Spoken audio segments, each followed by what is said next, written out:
السلام علیکم جی، حافظ احمد پوڈ کاسٹ پہ خوش آمدید. اور آج میرے ساتھ جو شخصیت موجود ہیں ان کے ساتھ بڑی ایک طویل نشست، بڑی طویل پوڈ کاسٹ پہلے ہو چکی ہے جس کا بہت ہی پازیٹیو رسپانس آیا. میں ذاتی طور پہ بھی علامہ صاحب کو بڑا پسند کرتا ہوں، ان کو سنتا رہتا ہوں، اور میں اس بات پہ بڑا حیران تھا کہ بہت کم ایسا ہوتا ہے کہ کسی بھی مسلک کا کوئی بڑا عالم مخالف مسلک کے کسی بندے کو اجازت دے کہ جو سوال چاہو وہ کرو.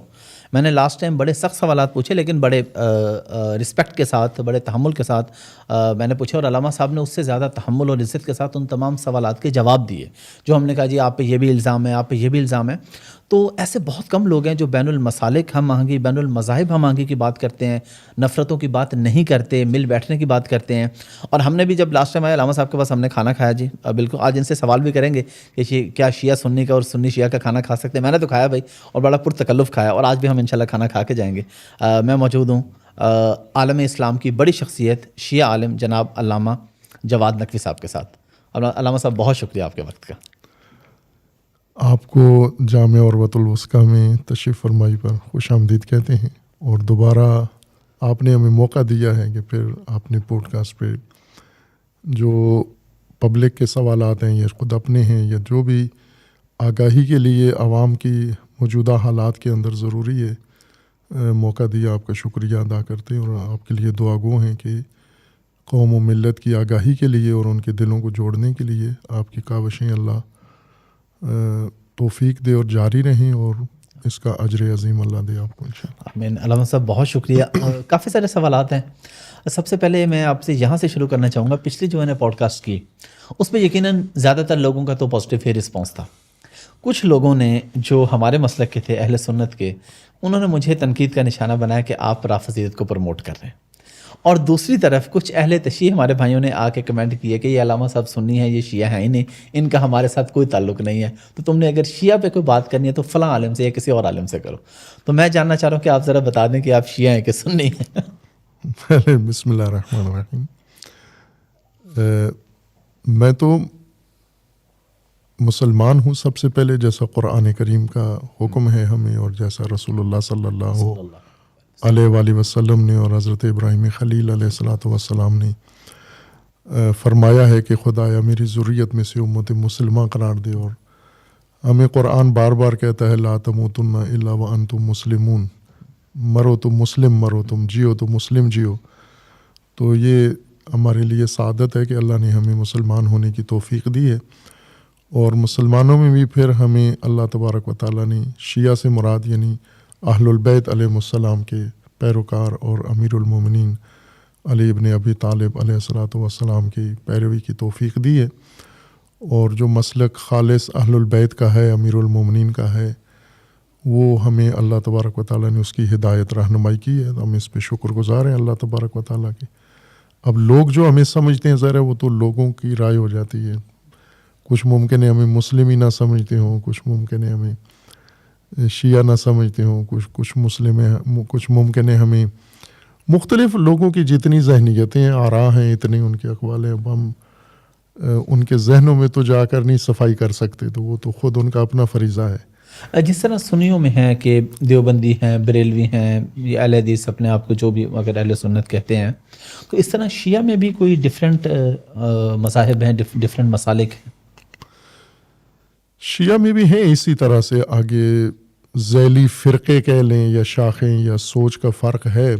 کچھ بنیادی مسائل میں ہے اور کچھ فرعی مسائل میں ہے، اور کچھ رسوماتی پہلوؤں سے ہے، بنیادی مسائل میں نہیں ہے. مثلاً عقیدے کے لحاظ سے ہم دیکھیں تو کچھ ایسے لوگ ہیں جو اپنے آپ کو شیعہ کہتے ہیں اور ان کا اعتقاد اہل البیت علیہ السلام کے بارے میں، ائمہ اطہار علیہ السلام کے بارے میں وہ نہیں ہیں جو عموماً شیعہ کا ہے، عام شیعہ یا مشہور شیعہ کا اعتقاد ہے. جیسے جو لوگ کہتے ہیں کہ ائمہ اطہار کو نعوذ باللہ اللہ کا درجہ دے دیتے ہیں، علی اللہ ہی جن کو کہا جاتا ہے، یا ائمہ اطہار کے ساتھ جل جلالہ کا نام لقب یا صفت استعمال کرتے ہیں. ایسے ہیں، پاکستان میں بھی ہیں، خطیب بھی ہیں، ذاکر بھی ہیں. تو یہ اپنے آپ کو شیعہ کہتے ہیں، لیکن یہ شیعہ کے اس میرٹ پر نہیں اترتے. یہ چونکہ شیعہ اس کو کہتے ہیں جو اللہ تبارک و تعالیٰ کی توحید کا معتقد ہو، جو رسول اللہ صلی اللہ علیہ وآلہ وسلم کی نبوت و خاتمیت کا اقرار کرتا ہو، اور جو اہل البیت علیہم السلام کے مقام و ولایت کا قائل ہو اس کو شیعہ کہتے ہیں. لیکن جو ائمہ اہل البیت کو امام نہیں اللہ مانتا ہے تو ظاہر ہے وہ مسلمان ہی نہیں ہے سرے سے. شیعہ ہونا تو دور کی بات ہے آگے. تو ایسے فرق ہیں، بعض فرعی مسائل میں ہیں، بعض جزئی مسائل میں ہیں. لیکن جس طرح اہل سنت میں ایک تفریق ہو گئی ہے کہ بریلوی مسلک ایک ٹائٹل کے ساتھ علیحدہ ہو گئے ہیں، اپنی پہچان بنا لی ہے. دیوبند مسلک نے اپنے ٹائٹل کے ساتھ ایک پہچان بنا لی ہے، اہل حدیث نے اسی طرح. ابھی تک شیعوں میں یہ کام نہیں ہوا. شیعوں میں سب شیعہ ہی کہلاتے ہیں، اور یہ بڑی الجھن ہے شیعوں کے اندر بھی اور باہر والوں کے لیے بھی، اہل سنت کے لیے بھی، کہ کس کو شیعہ کہیں ہم. یہ متضاد لوگ ہیں، متضاد فکر رکھتے ہیں اور سب شیعہ کہلاتے ہیں، تو وہ بھی کنفیوز ہوتے ہیں. تو میں تو یہ کہتا ہوں کہ اسی طرح ہو جانا چاہیے جیسے اہل سنت میں ٹائٹل کے ساتھ تفریق ہو گئی ہے علیحدہ علیحدہ. چونکہ مثلا غالی جو شرک کرتے ہیں وہ بھی شیعہ کہلائیں، اور جو توحید کے قائل ہیں وہ بھی اپنے آپ کو شیعہ کہلائیں. تو لوگ کنفیوز ہو جاتے ہیں کہ یہ تو وہ پھر جو موحدین ہیں ان کو بھی ایسا ہی سمجھتے ہیں. ایسی ایک تاثیر موجود ہے اس وقت. مثلا آپ چونکہ سوشل میڈیا میں ہیں اور مؤثر شخصیت ہیں، آپ کو زیادہ ان چیزوں سے سروکار رہتا ہے. مثلا میڈیا میں اکثر ممکن ہے میں نے آپ کی جو میرے ساتھ گفتگو ہوئی تھی اس کے پورا وقت نہیں ہوتا، میں کم سوشل میڈیا دیکھتا ہوں. 3-3.5 گھنٹے کی تو پوڈکاسٹ. ہاں، نیچے جنی کمنٹس جو آئے اس میں یقیناً یہ آئے ہوں گے کہ یہ تو فلاں کو بھی نہیں مانتے، یہ تو فلاں کو بھی نہیں مانتے، اس طرح کی. اب ظاہر ہے کہ ان کے ذہنوں میں یہی بیٹھا ہوا ہے کہ اگر کسی جگہ پر انہوں نے کسی شیعہ کہلانے والے شخص سے، ذاکر خطیب سے کوئی بات سنی ہے تو وہ سمجھتے ہیں کہ شیعہ علماء فقہا بھی ایسی ہی سوچ رکھتے ہیں. تو اس وجہ سے میں کہتا ہوں کہ یہ تفریق ہو جانی چاہیے کہ شیعہ کے اندر ذیلی شاخیں کتنی ہیں، سب شیعہ کہلائیں گے، غلط کون ہے، سب شیعہ کہلائیں گے تو وہ کنفیوژن رہے گی. میں اس کو مثال دے کے پہلے بیان کیا ہے کہ گھن اور گندم کو الگ ہو جانا چاہیے. ٹھیک ہے. ہاں، اس کو ایک ساتھ وزن بڑھانے کے لیے دونوں کو اکٹھا نہ رکھیں، یہ تفریق ہو جانی چاہیے. بالکل ٹھیک ہے. تو علامہ صاحب تھوڑا سا یہ بتائیے گا کہ کیا شیعہ سنی کا یا سنی شیعہ کا کھانا کھا سکتا ہے یا ساتھ بیٹھ کے کھانا کھا سکتے ہیں؟ بالکل کھا سکتے ہیں. جو دونوں مسلمان ہیں، مسلمان کی ڈیفینیشن جو ہے چونکہ کھانا کھانا یا باقی سوشل اشتراک اپنی زندگی کا، تو اس میں تو جو معیار رکھا گیا نا وہ یہ مسلم ہے. اور مسلم سے مراد جو اللہ تبارک و تعالیٰ کی توحید کا اقرار کرتا ہے، جو ایک قبلہ کی طرف رخ کر کے نماز ادا کرتے ہیں، جو رسول اللہ صلی اللہ علیہ وآلہ وسلم کی نبوت و خاتمیت کو مانتے ہیں اور جو قیامت پر ایمان رکھتے ہیں، تو وہ مسلم ہیں. اب عملاً پریکٹیکلی یہ ہو سکتے ہیں کچھ با عمل ہوں، کچھ کم عمل ہوں، کچھ با علم ہوں، کچھ کم علم ہوں، یہ فرق رہے گا. لیکن جو بنیادی طور پر مسلمان کے زمرے میں انسان آ جاتا ہے تو وہ مسلم ہے. اور کھانے کے لیے تو اہل کتاب کا بھی کھانا آپ کھا سکتے ہیں. قرآن میں بھی ان کے تائید میں آیت موجود ہے، اور ہمارے فقہا بھی بہت سارے اہل کتاب کو کہتے ہیں کہ ان کا کھانا پاک ہے اور حلال ہے اور کھا سکتے ہیں آپ. تو شیعہ سنی تو ہیں ہی، مسلمان ہیں یہ تو. ٹھیک ہے. اب آتے ہیں تھوڑا سا اسی سے آگے جو نکاح کی بات ہے. شیعہ اور سنی کے آپس میں شادی ہو سکتی ہے؟ میں اس سوال کو تھوڑا مزید ڈیٹیل میں بھی جاننا چاہ رہا ہوں کہ اگر کوئی پہلے شیعہ ہے اور بعد میں سنی ہو جاتا ہے تو کیا اس کا نکاح برقرار رہے گا؟ اور اگر کوئی پہلے سنی ہے اور بعد میں شیعہ ہوتا ہے تو کیا اس کو نکاح دوبارہ پڑھوانا پڑے گا اپنا؟ شیعہ سنی نکاح ہو سکتا ہے یا نہیں، یہ تو ہوا ہے. آپ اگر سروے کریں پاکستان میں بہت سارے، لیکن میں پبلک اویئرنیس کے لیے یہ سوال کر رہا ہوں. مجھے تو اس میں لاکھوں فیملیز ایسی ہیں جن میں ایک فریق شیعہ ہے، ایک فریق سنی ہے. مثلا یا شوہر شیعہ ہے، بیوی سنی، اور بڑے بڑے خاندانوں میں، معروف خاندانوں، بلکہ علماء کے خاندانوں میں کہ یہ موجود ہے. اور یہ ایک پاکستان کا حسن ہے کہ باوجود اس کے کہ یہاں پر فرقہ واریت کو زیادہ ہوا دی گئی ہے، لیکن اس کے باوجود یہ رشتے لینا دینا یہ نہیں رکا. ابھی بھی اس وقت بھی ہوتا ہے. مثلا ہمارا اپنے اسٹاف میں، ہمارے مدرسے میں ایسے لوگ ہیں جو وہ آ کے باقاعدہ بتاتے ہیں کہ مثلا ہمارا اہل سنت کے گھر میں رشتہ ہونے جا رہا ہے، میں کہتا ہوں ٹھیک ہے، اس میں کیا حرج ہے. یا ایک سنی ہے وہ شیعہ کے گھر میں، چونکہ برادریاں ہیں نا آپس میں، مسلک تو بعد میں بنتے رہے ہیں آپس میں، یا مسلقی طور پر لوگ تبدیل ہوتے رہے ہیں، لیکن پاکستان میں شادیوں کی جو بنیاد ہے وہ برادری ہے آپس میں. اگر ایک برادری کے افراد ہیں تو وہ یہ نہیں دیکھتے یہ شیعہ سنی ہیں، وہ یہ دیکھتے ہیں برادری کا رشتہ ہے تو کر لیتے ہیں، اور کرنا چاہیے ان کو. اس سے زیادہ قربت بڑھتی ہے، دوریاں ختم ہوتی ہیں. اور کئی خاندان ایسے ہیں جن میں ہزاروں نہیں لاکھوں خاندان ہیں جو شیعہ سنی آپس میں رشتے میں منسلک ہیں. تو جو چیز ہوئی ہے اس کے بارے میں تو سوال اٹھانا ہی نہیں چاہیے کہ یہ ہو سکتی ہے یا نہیں ہو سکتی. بالکل ٹھیک ہے. اب علامہ صاحب تھوڑا سا آتے ہیں چند سوالات رمضان کے حوالے سے. یہ افطار کے وقت میں اور سحری کے وقت میں فرق کیوں ہے اہل تشیع اور اہل سنت کا؟ افطار کے وقت میں فرق جو مغرب کا ہے وہ تو رمضان کے ساتھ مخصوص نہیں ہے، وہ عام دنوں کے لیے بھی ہے. ٹھیک ہے. چونکہ نماز کا ٹائم یا خصوصاً افطار کا ٹائم جو قرآن کریم نے اس کے لیے آیت کریمہ بیان کی ہے وہ ہے لیل. لفظ لیل استعمال ہوا ہے، یعنی آپ روزہ طلوع فجر سے رکھو، جب وہ دھاگا سیاہ اور سفید دھاگا تشخیص ہو جائے، الگ ہو جائے، یعنی صبح کا عالم فجر کا جب شروع ہو تو وہاں سے آپ امساک کرو، روزہ رکھو اور اس کو لیل تک جاری رکھو. لیل اور غروب میں فرق ہے، لغت میں بھی فرق ہے، اصطلاح میں بھی فرق ہے، اور پریکٹیکلی بھی فرق ہے. پریکٹیکلی بھی فرق ہے. تو چونکہ قرآن میں جو لفظ استعمال ہوا ہے وہ اتم الصیام الی اللیل، لیل تک آپ نے روزہ ختم کرنا ہے جا کے. تو شیعہ کا یہ کہنا ہے کہ لیل کا جب عمل شروع ہو تو آپ نے روزہ افطار کرنا ہے، اور یہی نماز کا بھی یہی وقت وہ قرار دیتے ہیں پورا سال. لہٰذا آپ دیکھیں کہ شیعہ کی اذان 10 منٹ بعد ہوتی ہے، اہل سنت کی وہ اسی فرق کے ساتھ ہوتی ہے کہ لیل کا عمل یہ ہے کہ مشرق سے جہاں سے سورج نکلتا ہے اور مغرب میں سورج ڈوبتا ہے، تو سورج ڈوبتے ہوئے سورج ڈوبنے کے وقت مشرق اور مغرب دونوں میں سرخی ہوتی ہے افق پر. اور لیل اس وقت شروع ہوتی ہے جب مشرقی سرخی ختم ہو جائے. اگر مشرق میں بھی ابھی سرخی موجود ہے، مغرب والی تو دیر تک ختم ہوتی ہے، لیکن مشرقی سرخی اگر قائم ہے تو اس کا مطلب ہے ابھی لیل نہیں، غروب ہو گیا ہے لیکن لیل نہیں ہوئی. لیل اس وقت ہوتی ہے کہ جب مشرق سے سرخی ختم ہوتے ہوئے وہ سایہ، سیاہ سایہ اندھیرا وہ آپ کے سر تک پہنچائے، تو یہ لیل کا عمل ہے کہ آپ کے افق میں لیل کا آغاز ہو گیا ہے. تو وہاں تک نماز بھی اس وقت پڑھنی ہے آپ نے اور روزہ بھی اس وقت افطار کرنا ہے. لیکن جو سحری میں فرق ہے، سحر کے وقت روزہ رکھنے کے وقت اہل سنت شیعہ پہلے روزہ بند کر لیتے ہیں، سنی بعد میں. یہ کوئی فرق نہیں ہے، شرعی طور پر دونوں کا ایک ہی وقت ہے، اور وہ ہے طلوع فجر. طلوع فجر سے پہلے آپ روزہ بند کر لیں.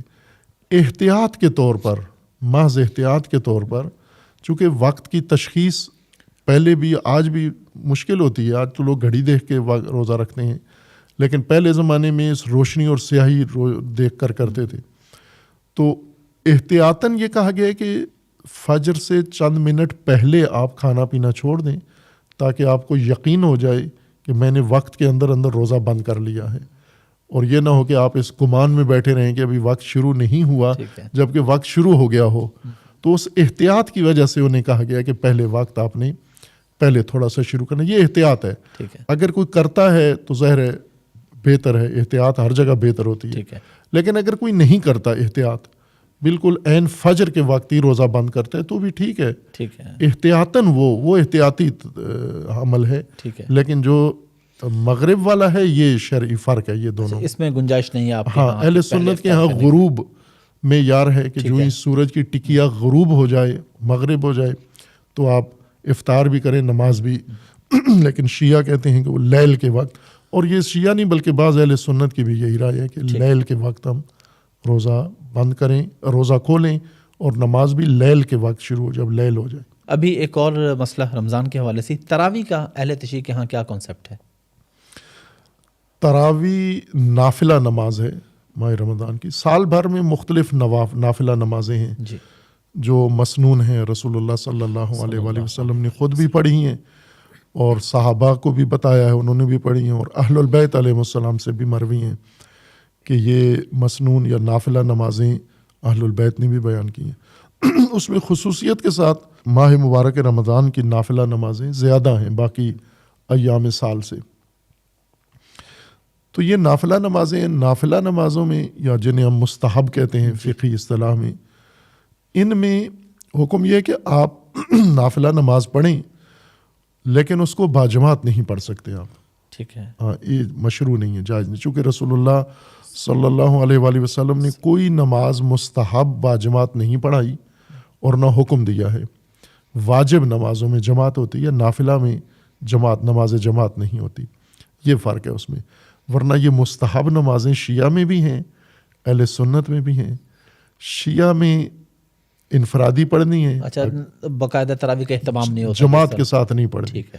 لیکن اہل سنت کے ہاں یہ رواج ہے کہ وہ جماعت کے ساتھ پڑھ لیں. تو انفرادی بھی جب اہل تشیع پڑھتے ہیں تو انفرادی کتنے پڑھتے ہیں؟ 8 اور 20 کا جو اہل سنت میں مسئلہ ہے. اس میں مختلف ہیں. ایک تو ہر دن کی مختلف نمازیں، مثلا پہلی لیل کی، دوسری کی، تیسری کی، جو ہماری کتب عبادات کے اندر مندرج ہیں. علماء فقہا نے لکھا ہوا ہے کہ اس رات کو اتنی مستحب نمازیں ہیں، اس رات کو اتنی ہیں. ٹھیک ہے. کچھ روزانہ کی ہیں، جیسے دعائیں ہیں، ہر دن کی اور ہر رات کی الگ الگ دعا بھی ہے، اور ایک پورے ماہ مبارک رمضان کی مشترکہ دعا بھی ہے کہ آپ یہ سارا مہینہ واجب نمازوں کے بعد یہ دعا آپ نے پڑھنی ہے. تو اس طرح نمازیں بھی ہیں کہ کچھ جو ہیں کو ہر لیل کو آپ نے پڑھنی ہے. جیسے 100 رکعت نماز ہے، یہ ہر لیل کو آپ نے پڑھنی ہے. مستحبات میں ہے، اگر پڑھ سکتے ہیں تو ہر رات کو ماہ مبارک رمضان کی رات کو 100 رکعت نافلہ نماز ذکر کی گئی ہے. یہ ہر دن کی مخصوص نمازوں سے الگ بھی ہے. اب جو لوگ عبادت کا شوق رکھتے ہیں، محبت رکھتے ہیں، تو وہ پڑھتے ہیں، لیکن عموماً لوگ تھکے ہوتے ہیں، نہیں پڑھتے ماہ رمضان. اب اہل سنت میں یہ ہے کہ ان کو باجماعت قرار دیا گیا ہے اور تاکید کی گئی ہے، اور اس کے ترک کو گناہ سمجھا گیا ہے. اہل شیعہ، اہل تشیع کے ہاں گناہ نہیں ہے. یعنی اگر نافلہ نماز آپ نے پڑھ لی تو پڑھ لی، ٹھیک ہے، اگر ترک کر دی تو جرم نہیں ہے، گناہ نہیں ہے. ٹھیک ہے. اور اہل تشیع کی عید کس طرح کی ہوتی ہے؟ عید کی نماز کا وقت کیا ہوتا ہے اہل تشیع کا، اور نماز ادا کرنے کا طریقہ کیا ہوتا ہے؟ اہل تشیع کی نماز عید اہل سنت ہی کی طرح ہے. ٹھیک ہے. جس طرح رسول اللہ صلی اللہ علیہ وآلہ وسلم نے اقامہ فرمائی نماز عید، اسی طرح سے ہے. جزوی فرق ہوتا ہے، تکبیرات کا فرق ہے یا کچھ دعاؤں کا فرق ہے، باقی کیفیت اسی طرح ہے. 2 رکعت نماز صبح جیسے ہوتی ہے، اسی طرح سے نماز عید بھی 2 رکعت نماز ہے. اور اس میں شیعہ میں مستحب یہ ہے کہ آپ نماز عید میں مستحب دعائیں پڑھنی ہیں، قنوت پڑھنے ہیں. دعائیں قنوت ہیں آپ نے کہ پہلی رکعت میں 5 قنوت پڑھنے ہیں، دوسری رکعت میں آپ نے 4 قنوت پڑھنے ہیں، اور پھر رکوع اور سجود اور سلام. جیسے نماز صبح ہوتی ہے اسی طرح نماز عید بھی ہوتی ہے. لیکن ایک اور جو بنیادی فرق ہے شیعہ اور سنی میں، شاید آپ کے مد نظر وہ سوال میں وہ چیز نہیں ہوگی، لیکن میں وضاحت کر دوں، وہ یہ ہے کہ شیعہ مشہور شہرت یہ ہے شیعہ کے فقہا کے ہاں کہ نماز عید امام مہدی علیہ السلام کی غیبت کے زمانے میں، جیسا یہ جاری زمانہ ہمارا شیعہ کے نزدیک یہ غیبت امام کا زمانہ ہے، یعنی امام حاضر نہیں ہے، غائب ہیں. ٹھیک ہے. تو امام کی غیبت کے زمانے میں نماز عید واجب نہیں ہے. یہ مشہور فقہا کی، یہ اکثر فقہا کی یہ رائے ہے. ٹھیک ہے. لیکن کچھ ایسے ہمارے فقہا ہیں، پہلے بھی تھے ابھی بھی ہیں، جن کی یہ رائے ہے کہ فرق نہیں پڑتا، امام حاضر ہوں یا امام حاضر نہ ہو، دونوں صورتوں میں واجب ہے. جیسے عہد رسول اللہ میں یہ واجب تھی، ابھی بھی واجب ہے یہ نماز. تو یہ ایک فرق ہے. باقی وقت نماز ایک ہی ہے دونوں کا، کہ جو ہی نماز عید فطر کا بھی اور عید قربان کا بھی ایک ہی وقت ہے، جو اہل سنت میں ہے، اور کہ سورج نکلنے کے بعد آپ نے اس وقت کے اندر، یا قربانی کے احکام تقریباً ملتے جلتے ہیں، اس میں کوئی زیادہ فرق نہیں ہے. علامہ صاحب مجھے ایک شعر یاد آیا، میں اصل میں آپ سے سوال ہی کرنے والا تھا، تو میں نے کہا اس سے پہلے وضاحت آپ کو دے دوں. شعر ہے کہ حضور حسن کسے طاقت سوال و جواب، تیرے کرم نے میرے حوصلے بڑھائے ہیں. ماشاءاللہ. تو میں اس لیے ذرا کھل کے سوال کر رہا ہوں، کیونکہ آپ جواب دیتے ہیں ماشاءاللہ. اور لاسٹ ٹائم بھی لوگوں کو بھی بڑی حیرت ہوئی کہ علامہ صاحب نے آپ کو اجازت کیسے دے دی، آپ نے اتنے اسٹریٹ فارورڈ ان سے سوال کر لیے. میں نے کہا جی انہوں نے اجازت دے دی، میں نے پوچھ لیے. ایک اور سوال یہی ہے کہ کچھ لوگ یہ تنقید کرتے ہیں کہ اہل تشیع میں سید بہت زیادہ ہیں، وہ کہتے ہیں جی اتنے سید تو سعودی عرب میں یا عرب ممالک میں نہیں ہوں گے جتنے پاکستان میں سید ہیں. تو یہ کیا معاملہ ہے؟ پاکستان میں کیا ہر شیعہ سید ہے؟ یا جو سید ہیں تو وہ کہاں سے ہیں؟ پاکستان کب آئے یا بر صغیر میں کب آئے؟ اس کے کئی پہلو ہیں. کچھ تو تاریخی پہلو ہے کہ اس وقت سعودی عرب میں سید نہیں ہیں. میرے خیال میں جو ہیں ان پر تعجب ہونا چاہیے کہ وہ ابھی تک کیوں ہیں وہاں پر. ٹھیک ہے. جس طرح کے شیعوں کے ساتھ رویہ ہے عرب حکومتوں کا تاریخ میں رہا ہے. جیسے بنو امیہ نے تو باقاعدہ ایک سرکاری طور پہ ایک نوٹیفیکیشن کے ساتھ سیدوں کا قتل عام شروع کروایا, علوی اولاد امیر المومنین کو. اور وہ حجاج ابن یوسف اور وہ سارے کردار اگر آپ تاریخ میں نگاہ کریں تو یہ بھاگے وہاں سے اصل جان بچانے کے لیے سید. پہلے حجاز کے علاقے سے, چونکہ یہ ان کا گڑھ ہوتا تھا, وہاں سے بھاگ کے دوسرے خطوں میں گئے. پھر وہاں بھی جب بنو امیہ کی قلم رو پھیلی تو یہ بھاگ کے پھر باقی علاقوں میں, دور دراز علاقوں میں گئے. تو ایک تو تاریخی پس منظر یہ ہے کہ یہ اس زمانے کے ستائے ہوئے لوگ تھے جو اپنی جان بچانے کے لیے جہاں راستہ ملا یہ وہاں نکل گئے. یہ ایک تاریخی پہلو ہے مسئلے کا. دوسرا پہلو یہ ہے کہ سادات, اب عرب دنیا میں چلے جائیں تو سادات نارمل لوگ ہی ہیں, باقی لوگوں کی طرح ہی ہیں, غیر سادات کی طرح ہیں. اسٹیٹس کے لحاظ سے ان کو کوئی خاص پروٹوکول نہیں ہے وہاں پر. سید کو ہاشمی کہتے ہیں عرب دنیا میں. ہاشمی ہے, غیر ہاشمی ہے تو یوں نہیں کہ وہ ہاشمی آ جائے تو باقی عرب اٹھ کے کھڑے ہو جاتے ہیں یا اس کے پاؤں کو گھوڑے کو ہاتھ نہیں لگاتے. وہ عام لوگوں کی طرح ہی ہیں, لیکن یہ ہے کہ ان کو یہ مانتے ہیں کہ یہ نسب کے لحاظ سے سید ہیں, ہاشمی ہیں. ٹھیک ہے. یا شریف کہتے ہیں. مثلا پہلے جو ایک نام معروف تھا سعودی عرب میں اور عراق میں سادات کے لیے وہ شرفا تھا. شرفا کا مطلب یعنی اولاد نبی اکرم صلی اللہ علیہ وسلم. لیکن یہ ایک برتر نسب تھا, یہ ایک شریف نسب تھا, لیکن عملی زندگی میں کوئی پروٹوکول نہیں تھا. یہ نہیں تھا کہ سیدوں کو لوگ نذرانے دیتے تھے یا اس طرح کا نہیں تھا. یہ بر صغیر میں یہ بنا ہے یہ ماحول کہ سادات کو ایک احترام ملا ہے بہت زیادہ. پہلے سے جو ہندوستان میں موجود جمعیتیں تھیں وہ مسلمان ہونے سے پہلے بھی وہ کرتی تھیں, ان کے اندر یہ فرق تھا. اور جب مسلمان ہوئے تو سادات کو ایک زیادہ احترام دیا گیا یہاں پر. اور ظاہر ہے کہ جب سادات کو احترام دیا گیا باقی نسب کی نسبت, تو پھر ظاہر ہے کچھ لوگ ایسے ہوتے ہیں جنہیں وہ مفادات جو سادات کو ملے ہیں وہ چاہیے, ان کو وہ پروٹوکول چاہیے, وہ اسٹیٹس چاہیے. تو پھر سادات بننا بھی شروع ہوئے بہت سارے لوگ ایسے. تو میں عموماً کہتا ہوں کہ یہ سارے سادات ہیں. کچھ لوکل سادات ہیں, کچھ مہاجر سادات ہیں, کچھ تو مدینے سے آئے ہیں, کچھ ضرورت کے تحت یہیں پہ بن گئے. تو اب ظاہر ہے کہ ان کے لیے کوئی معیار ہونا چاہیے, حتماً ہونا چاہیے, چونکہ بر صغیر میں سادات کو وہ حیثیت نہیں ہے جو عرب دنیا میں. یہاں سادات کا بڑا مقام ہے, احترام ہے, عزت ہے, اور اس لحاظ سے یہاں زیادہ سختی ہونی چاہیے سید ہونے کے معیار پر کہ سید ہے بھی کہ نہیں. وہ ایک ضمناً بات یاد ہے کہ ایک لطیفہ صحیح ہے, 2 آدمیوں کا جھگڑا ہو گیا. انہوں نے کہا جی سید کون ہے؟ تو وہ جب پیش ہوئے تو انہوں نے کہا کہ جی گواہ لاؤ. اس نے کہا جی میں گواہ لے کے آتا ہوں. وہ گواہ ایک بندہ لے کے آئے, 2 بندے لے کے آئے. انہوں نے کہا جی بتائیں کون ہے صحیح سید؟ انہوں نے کہا ان کا تو مجھے پتہ نہیں, یہ میرے سامنے سید ہوں, ان کی گواہی دیتا ہوں. یہ میرے سامنے, پہلے کچھ اور تھے, یہ تو میرے سامنے سید بنے. تو ایسے واقعات تو موجود ہے پاکستان میں. ہاں, تو جو نسبی سید ہیں جن کے پاس ثبوت پروف شجرہ ہے سارا, تو وہ حقدار ہیں سید کہلائیں, اور جو سید کا احترام ہے وہ ان کو ملنا چاہیے. احترام بھی ملنا چاہیے بالکل. لیکن ان کی دیکھا دیکھی جب انہیں احترام ملا ہے تو دوسروں نے کہا کہ ہم کیوں پیچھے ہوں, انہوں نے کاروبار بنا لیا. تو یہ ہو گیا, یہ مخلوط ہو گئے ہیں سید, الگ کرنا پڑیں گے. یہ ایک اور سوال اہل بیت اطہار کے بارے میں, کیا شیعہ کا یہ عقیدہ ہے کہ وہ معصوم ہیں, ان سے کوئی گناہ سرزد نہیں ہوا یا نہیں ہو سکتا؟ مطلب جو ظاہری بات ہے, میں جو گزر گئے وہ بھی تو موجود نہیں ہے.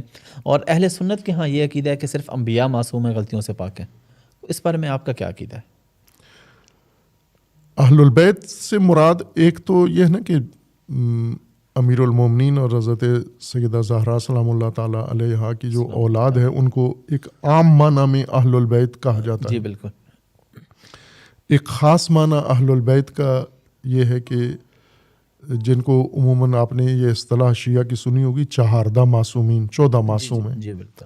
رسول اللہ صلی اللہ علیہ وآلہ وسلم اور 13 ان کے بعد بی بی فاطمہ زہرا ہیں، جی وہ بھی مقام عصمت رکھتی ہیں شیعہ اعتقاد کے مطابق، اور امیر المومنین علی علیہ السلام ہیں، اور پھر ان کی جو 12 ان سمیت یعنی 12 امام ہیں، ٹھیک ہے 11 بیٹے ان کے امام مہدی علیہ السلام تک، ان کے بارے میں کہا شیعہ اعتقاد یہ ہے کہ یہ معصوم ہیں، یعنی یہ خطا سے گناہ سے یہ بری ہیں، اللہ نے ان کو مقام عصمت عطا کیا ہے۔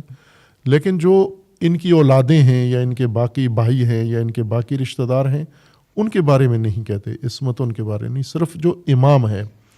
اور دلیل بھی یوں نہیں ہے کہ چونکہ یہ اولاد ہیں علی و فاطمہ کی اس وجہ سے معصوم نہیں کہتے، بلکہ اس وجہ سے کہ اللہ نے انہیں منصب امامت دیا ہے۔ تو جس دلیل سے انبیاء کو کہا جاتا ہے معصوم ہیں، نبی کیوں معصوم ہونا چاہیے؟ چونکہ وہ لوگوں کی ہدایت پر مامور ہیں، اللہ سے دین اللہ کا لے کر لوگوں کی ہدایت کریں گے۔ تو اگر وہ خطا کار ہوں نعوذ باللہ تو ہدایت کے عمل میں خلل آ جائے گا، مقصد پورا نہیں ہوتا۔ تو اسی طرح شیعہ کا اعتقاد یہ ہے کہ ائمہ اطہار بھی مامور ہیں اللہ تبارک و تعالیٰ کی طرف سے، نبی نہیں ہیں، ان پر وحی نازل نہیں ہوتی، لیکن ان کے جو فرائض ہیں وہ نبیوں والے ہی ہیں، یعنی انبیاء کے بعد رسول اللہ کے بعد انہوں نے دین کی حفاظت کرنی ہے اور دین کی ہدایت کرنی ہے۔ تو وہ اگر خطا کار ہوئے تو بھی وہی خلل پیدا ہوگا جو انبیاء کے صورت میں کہا جاتا ہے۔ تو دلیل ایک ہی ہے دونوں کی عصمت کی، اور وہ امام ہونے کی وجہ سے معصوم ہونے کہتے ہیں، اولاد ہونے کی وجہ سے نہیں۔ اہل تشیع کے ہاں داڑھی کا کیا مسئلہ ہے؟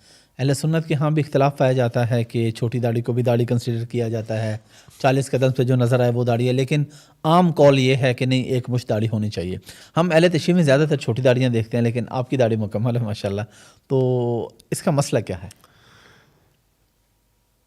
اس کا مسئلہ یہ کہ فقہی طور پر علماء فقہا نے یہ کہا ہے کہ یہ اب فقہی بنیاد یا فقہی نظریے پر موقوف ہے کہ داڑھی کے وجوب پر، فرض ہونے پر دلیل نہیں ہے کوئی۔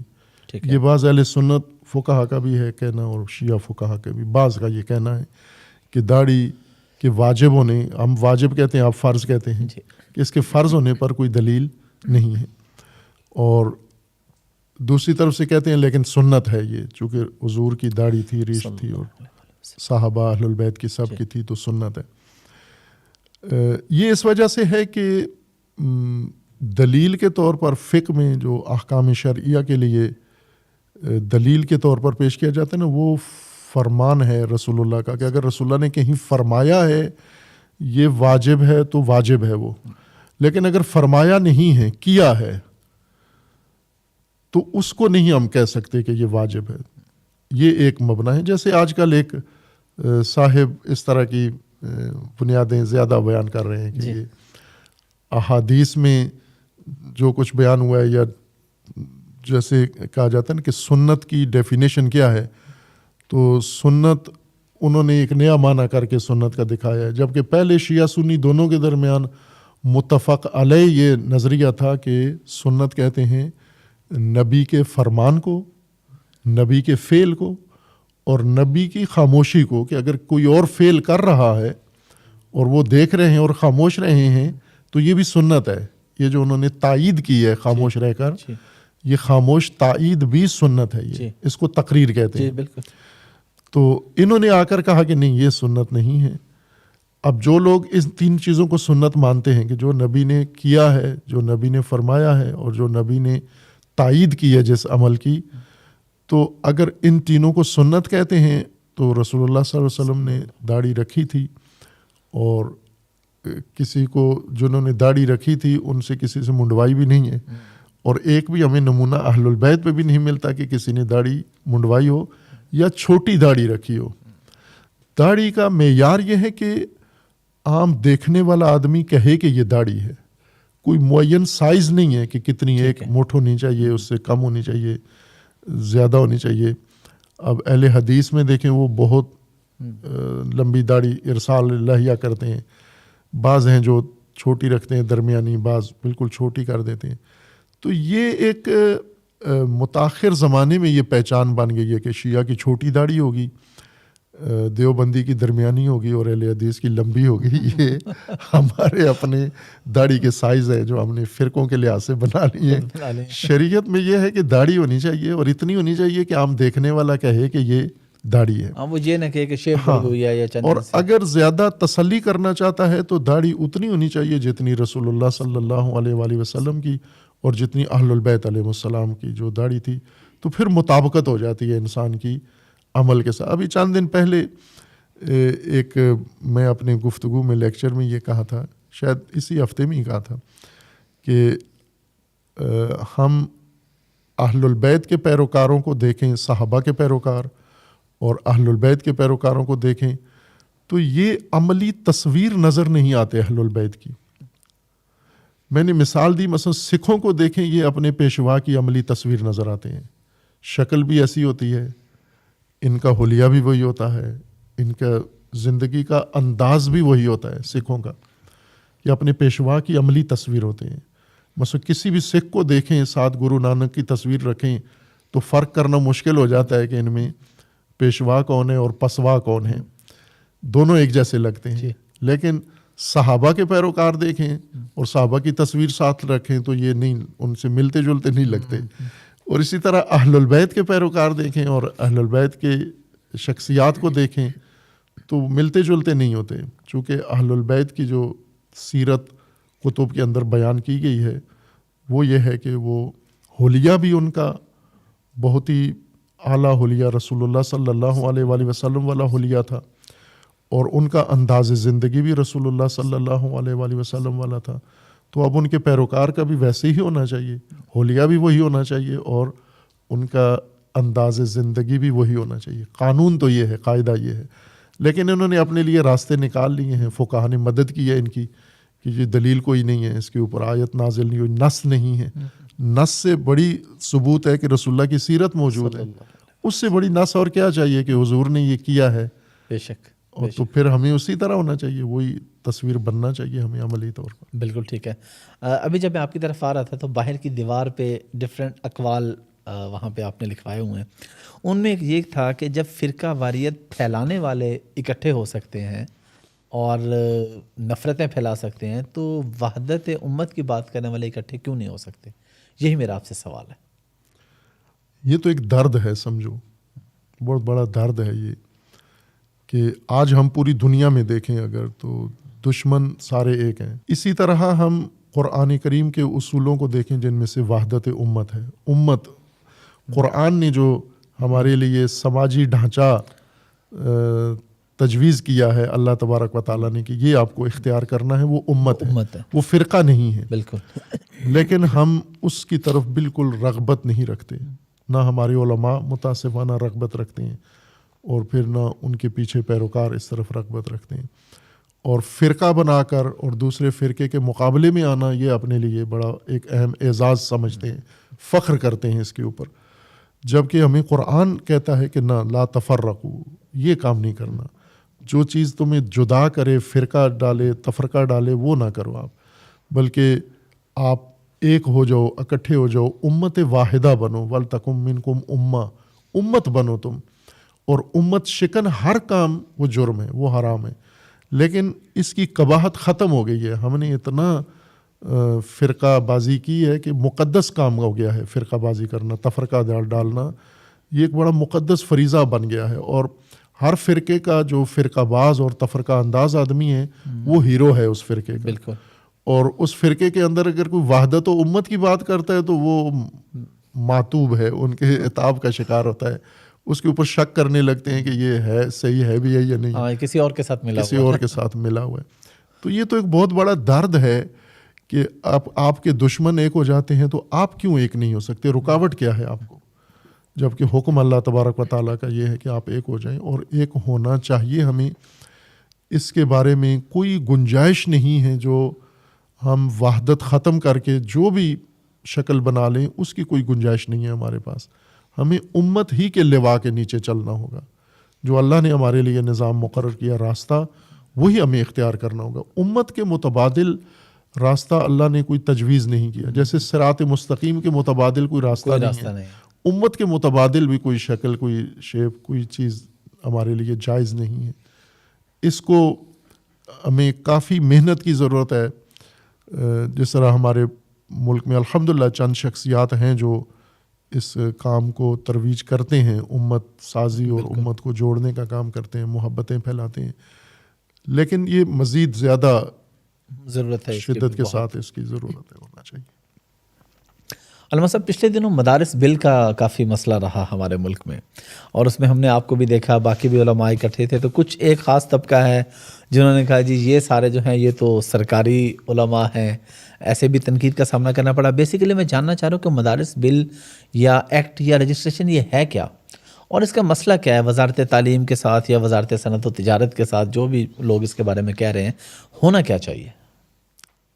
اس مسئلے کا ایک پس منظر ہے, جب تک وہ نہ سامنے آئے نا تو یہ موجودہ بحران سمجھ میں نہیں آئے گا پورے طور پر. پلیز وضاحت فرما دیں. پس منظر یہ ہے کہ مدارس شروع میں جب پاکستان بنا اور پاکستان بننے کے ایک مدت تک جی مدارس کے بارے میں حکومت کی کوئی پالیسی نہیں تھی, چونکہ حکومت مدارس بناتی نہیں تھی, مدارس کو مانتی بھی نہیں تھی, اور مدارس اپنے طور پر متدین لوگ بناتے تھے, علماء بناتے تھے, ٹھیک ہے, اور بنا کے ان کو کسی نہ کسی طریقے سے لوگوں کے تعاون سے چندوں سے مدرسے بنتے بھی تھے اور چندوں سے مدرسے چلتے بھی تھے.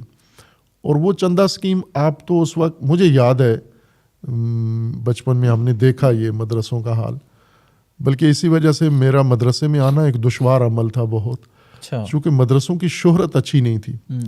مدرسوں میں جانے کا مطلب یہ ہوتا تھا کہ مانگ کے کھانا, چونکہ مدرسوں کے طلبہ ہم دیکھتے تھے وہ شام کو چھٹی ہوتی تھی 3-4 بجے مغرب سے پہلے, تو وہ کٹوریاں لے کے پلیٹیں لے کے نا تو گاؤں میں اور شہر میں محلے میں گھومنا شروع ہوتے تھے, تو ہر آدمی کچھ نہ کچھ اس میں ڈال دیتا تھا, پھر یہ لے کر آتے مدرسے میں تو سارے مل بیٹھ کے یہ کھاتے تھے. یہ طریقہ تھا مدرسے کا. میرے والد صاحب خود عالم دین ہیں, انہوں نے بتایا کہ ہم نے یہ کیا ہوا بالکل ایسا ہی, یا ایسا ہوتا تھا کہ کسی ایک طالب علم کا ایک گھر پہ کھانا لگا وہ وہاں سے جا کے اپنا لے آتا اور یہ معاملہ ہوتا تھا, یا کسی کے یہاں ختم قرآن ہوا یا کوئی جی بالکل دیگ شیک پک گئی تو وہ یا بچا ہوا کھانا مدرسوں میں. تو مدرسوں کی ایک بری حالت تھی, قسم پرسی کا عالم تھا, اور اس حوالے سے مدرسے کا کوئی وقار نہیں تھا معاشرے کے اندر, اور لوگ ترجیح نہیں دیتے تھے کہ اپنے بچوں کو مدرسے میں دینی عالم بنائیں. میں خود جب ارادہ کیا مدرسے میں داخل ہونے کا تو مجھے سب سے بڑا جو مشکل پیش آئی خاندان میں وہ یہی تھی بھائی کہ میں خود ایک غریب خاندان سے تھا, ایک فقیر خاندان سے, وہ کوئی یوں نہیں تھا کہ مالدار, لیکن ان فقیروں کو بھی یہ برداشت نہیں تھا کہ ہمارا بچہ مدرسے میں جائے. وہ کہتے تھے کہ وہاں مانگ کے کھانا پڑتا ہے, وہاں یہ ہوتا ہے. تو یہ میں اس لیے حوالہ دیا ہے کہ مدرسے پہلے اپنے حال پر چھوڑ دیے گئے تھے, لوگ چندے کر کے اور اس طرح مشکل سے مدرسہ بناتے تھے اور اس سے زیادہ مشکل سے مدرسہ چلاتے تھے. پھر بیچ میں ایک اہم موڑ آیا پاکستان کے اندر, اور وہ افغانستان کا جب جہاد شروع ہوا, جنگ شروع ہوئی, اس کے اندر مدارس کی اہمیت بڑھ گئی, چونکہ اب انہیں جہادی لوگ چاہیے تھے اور مجاہدوں کی فیکٹریاں, چونکہ ہماری فوجیوں کو بچانا چاہتے تھے کہ فوجی کوئی نہ مرے, فوجی محفوظ رہیں. اگر فوج ہماری باقاعدہ تھی ان کو افغانستان بھیجتے, یہ لڑتے یہ کرتے, لیکن انہوں نے ایسا نہیں کیا, بلکہ جو نان اسٹیٹ جو ہوتے ہیں ایکٹیویٹس ان کو آگے کیا, انہوں نے مدارس کو آگے لائے, جہادی کلچر بنایا. یہاں مدرسوں کی بڑی اہمیت بڑھ گئی, اور جو مدرسے بنے ہوئے تھے وہ بھی اس فضا میں لے آئے, اور جو نئے بنائے گئے ان کو بھی اس میں, اور مدرسوں کے اندر جہادی ایک رجحان پیدا ہو گیا. سارے مدارس میں نہیں ہوا, کچھ مدارس میں, دیوبند کے کچھ مدارس میں ہوا اور کچھ علاقوں میں ہوا, باقی مدارس اس کام میں نہیں شامل نہیں ہوئے. اب ظاہر ہے کہ مدارس کو بھی بڑا فائدہ ملا اس سے, ان کو بلڈنگیں بننا شروع ہو گئیں, ان کو فنڈز ملنا شروع ہو گئے, اور مدارس کے جو طلاب تھے ٹرین ہو کے وہ باقاعدہ آگے, ایک اہمیت ان کی بڑی بڑھ گئی, مالی مادی مانوی سارے فائدے ان کو ملنا شروع ہوئے. اور یہ عمل کئی سالوں تک جاری رہا. یہ ہمیں یاد ہے یہ عمل, ذرا ہم اس وقت طالب علم ہی تھا میں, تو جس سال افغانستان جنگ شروع ہوئی اسی سال گویا ہمارا طالب علمی کا سفر بھی شروع ہوا. اچھا, تو وہ دور دیکھا ہوا ہے ہم نے پورا. اور پھر اس کے بعد ظاہر ہے حالات تبدیل ہو گئے، افغانستان کے حالات، پاکستان کے حالات، عالمی حالات. تو وہ جو جہادی طبقہ تھا اس کو کنٹرول کرنا تھا، ابھی جہاد سے باہر نکالنا تھا. اب ظاہر ہے کہ آپ اگر کسی مدرسے کو یا کسی طبقے کو بہت نوازتے ہیں، اس کو بڑی سہولتیں دیتے ہیں، پھر ناگہان اس کو چھوڑ دیتے ہیں، تو ظاہر ہے کہ اب آپ نے تو اپنا سسٹم چلا لیا لیکن وہ تو ابھی مشکل میں ہے. لہٰذا ان کے لیے ایک بڑا بحران پیدا ہو گیا کہ اب وہ کیا کریں. وہ مجاہدین یا وہ طبقہ مسلح لوگ، عسکری لوگ جو تھے، تو حکومت نے جب ان کو اپنے حال پہ چھوڑ دیا یا ان کے باقی جو سپورٹرز تھے انہوں نے چھوڑ دیا، تو انہوں نے خود سے اپنے سیٹ اپ بنانا شروع کر دیے. ٹھیک ہے، سیل بنا کے تو انہوں نے خود سے اپنی، ظاہر ہے کوئی روزگار تو ان کو چاہیے تھا، کوئی وجود اپنا قائم رکھنا تھا. پھر جب انسان کو ایک معاشرتی مقام بھی مل جائے، ایک عزت بھی مل جائے، پھر اس کے پاس طاقت بھی ہو، بندوق بھی ہو، اسلحہ بھی ہو اور اس کی بیک بھی ہو، تو پھر وہ ویسے ہی نیت انسان کی بن جاتی ہے اس طرح کے کاموں میں. تو پھر ان کو کنٹرول کرنے کا وقت آیا کہ اب ان مجاہدین کو ہم جہاد سے باہر نکالیں. تو متبادل انہیں کچھ نہیں دیا گیا، انہیں شدت پسند قرار دے کر مذمت ہونا ان کی شروع ہو گئی. یہ شدت پسند، یاد ہوگا آپ کو وہ اصطلاح استعمال کرتے تھے، فنڈامنٹل ہیں یہ لوگ، بنیاد پرست ہیں یہ لوگ. اور شدت پسند، پہلے بنیاد پرست کہا گیا، پھر شدت پسند کہا گیا، پھر دہشت گرد. پھر آہستہ آہستہ یہ بڑھتا گیا یہ سلسلہ، یعنی یہ دہشت گردی میں آ گئے. دہشت گرد اس وقت ان کو کہا گیا جب یہ ریاست کے خلاف اٹھ کے کھڑے ہوئے، اس وقت ان کو ٹائٹل دیا گیا دہشت گردی کا. اس سے پہلے مجاہدین تھے، پھر یہ بنیاد پرست بنے، پھر یہ شدت پسند بنے، پھر یہ جب ریاست کے خلاف اٹھے تو دہشت گرد ہو گئے.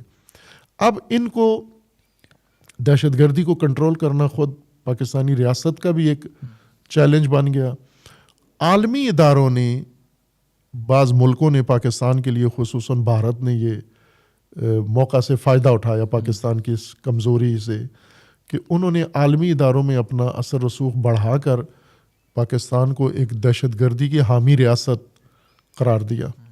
کہ پاکستان وہ ریاست ہے جہاں ریاستی طور پر دہشت گردی کی سرپرستی ہوتی ہے، فنڈز دیے جاتے ہیں اور ان کو سہولتیں دی جاتی ہیں. بھارت کا مقصود یہ تھا کہ کشمیر کے عمل میں جو پاکستان کا حصہ ہے اس کو کنٹرول کرے، لیکن اس نے یہ نہیں کہا کہ کشمیر میں پاکستان کی مداخلت دہشت گردی ہے، بلکہ اس نے اوورال کہا کہ پاکستان ایک ایسی ریاست ہے جو دہشت گردی کی سرپرستی کر رہی ہے. اور پھر عالمی اداروں نے دباؤ ڈالنا شروع کیا. FATF کی بلیک لسٹ میں یہ آ گئے، پھر وہاں سے گرے لسٹ میں آئے.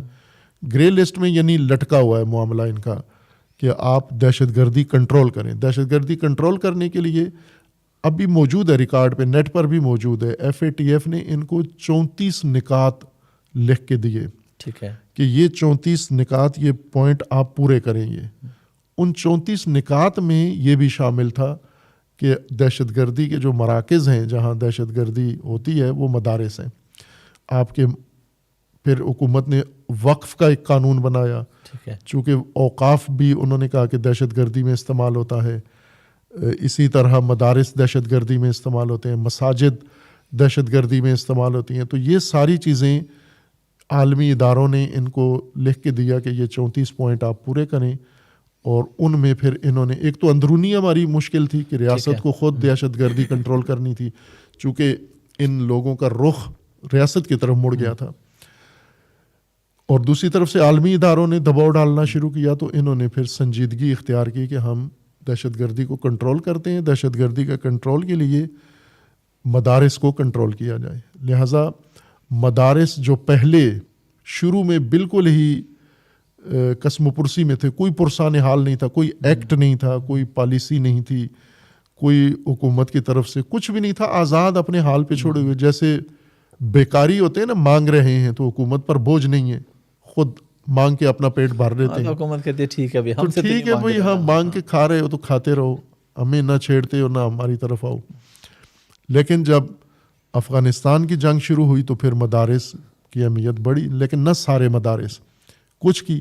پھر اس کے بعد جو عسکری کام شروع ہوئے، مذہبی دہشت گردی عروج پہ گئی، ان کو جب کنٹرول کرنے کا وقت آیا تو اب ان کا رخ مدارس کی طرف موڑا اور اب انہوں نے قانون بنایا کہ مدارس کو رجسٹرڈ ہونا چاہیے. اس سے پہلے وہ مدارس رجسٹرڈ ہوتے تھے جنہیں کوئی سرکاری بینیفٹ حاصل کرنا ہوتا تھا, لیکن جس کو کوئی نہیں ہوتا تھا, جس کی ضرورت نہیں, وہ رجسٹرڈ ہی نہیں ہوتے تھے. ابھی بھی آپ دیکھیں کراچی میں سینکڑوں ہزاروں ایسے مدارس ہیں جو رجسٹرڈ نہیں ہیں. پنجاب میں ایسے مدارس ہیں, چونکہ جہاں کسی مولانا کو تھوڑا سا اثر رسوخ ملتا ہے, مثلا مولانا کو تراویح پڑھانے لائے تھے, اس نے آ کے رمضان گزارا, اس کو جان پہچان ہو گئی, وہی ٹیک کیا, ہاں چلو مدرسہ بناتے ہیں. مدرسہ کے لیے زمین چاہیے ہوتی تھی, سرکاری زمین پہ قبضہ کر کے مدرسہ بنا لیتے تھے چندہ کر کے, یا مسجد بنا لیتے تھے. اور ایسے بہت سارے مدارس ہیں.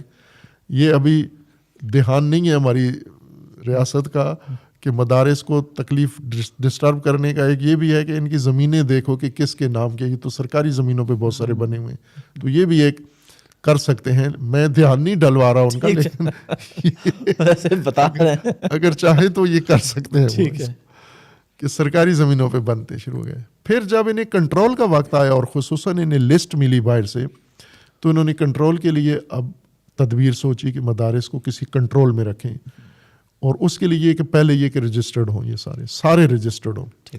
اس سے پہلے مدارس رجسٹرڈ تھے سوسائٹی ایکٹ کے تحت, جو تھے جو ضرورت سمجھتے تھے.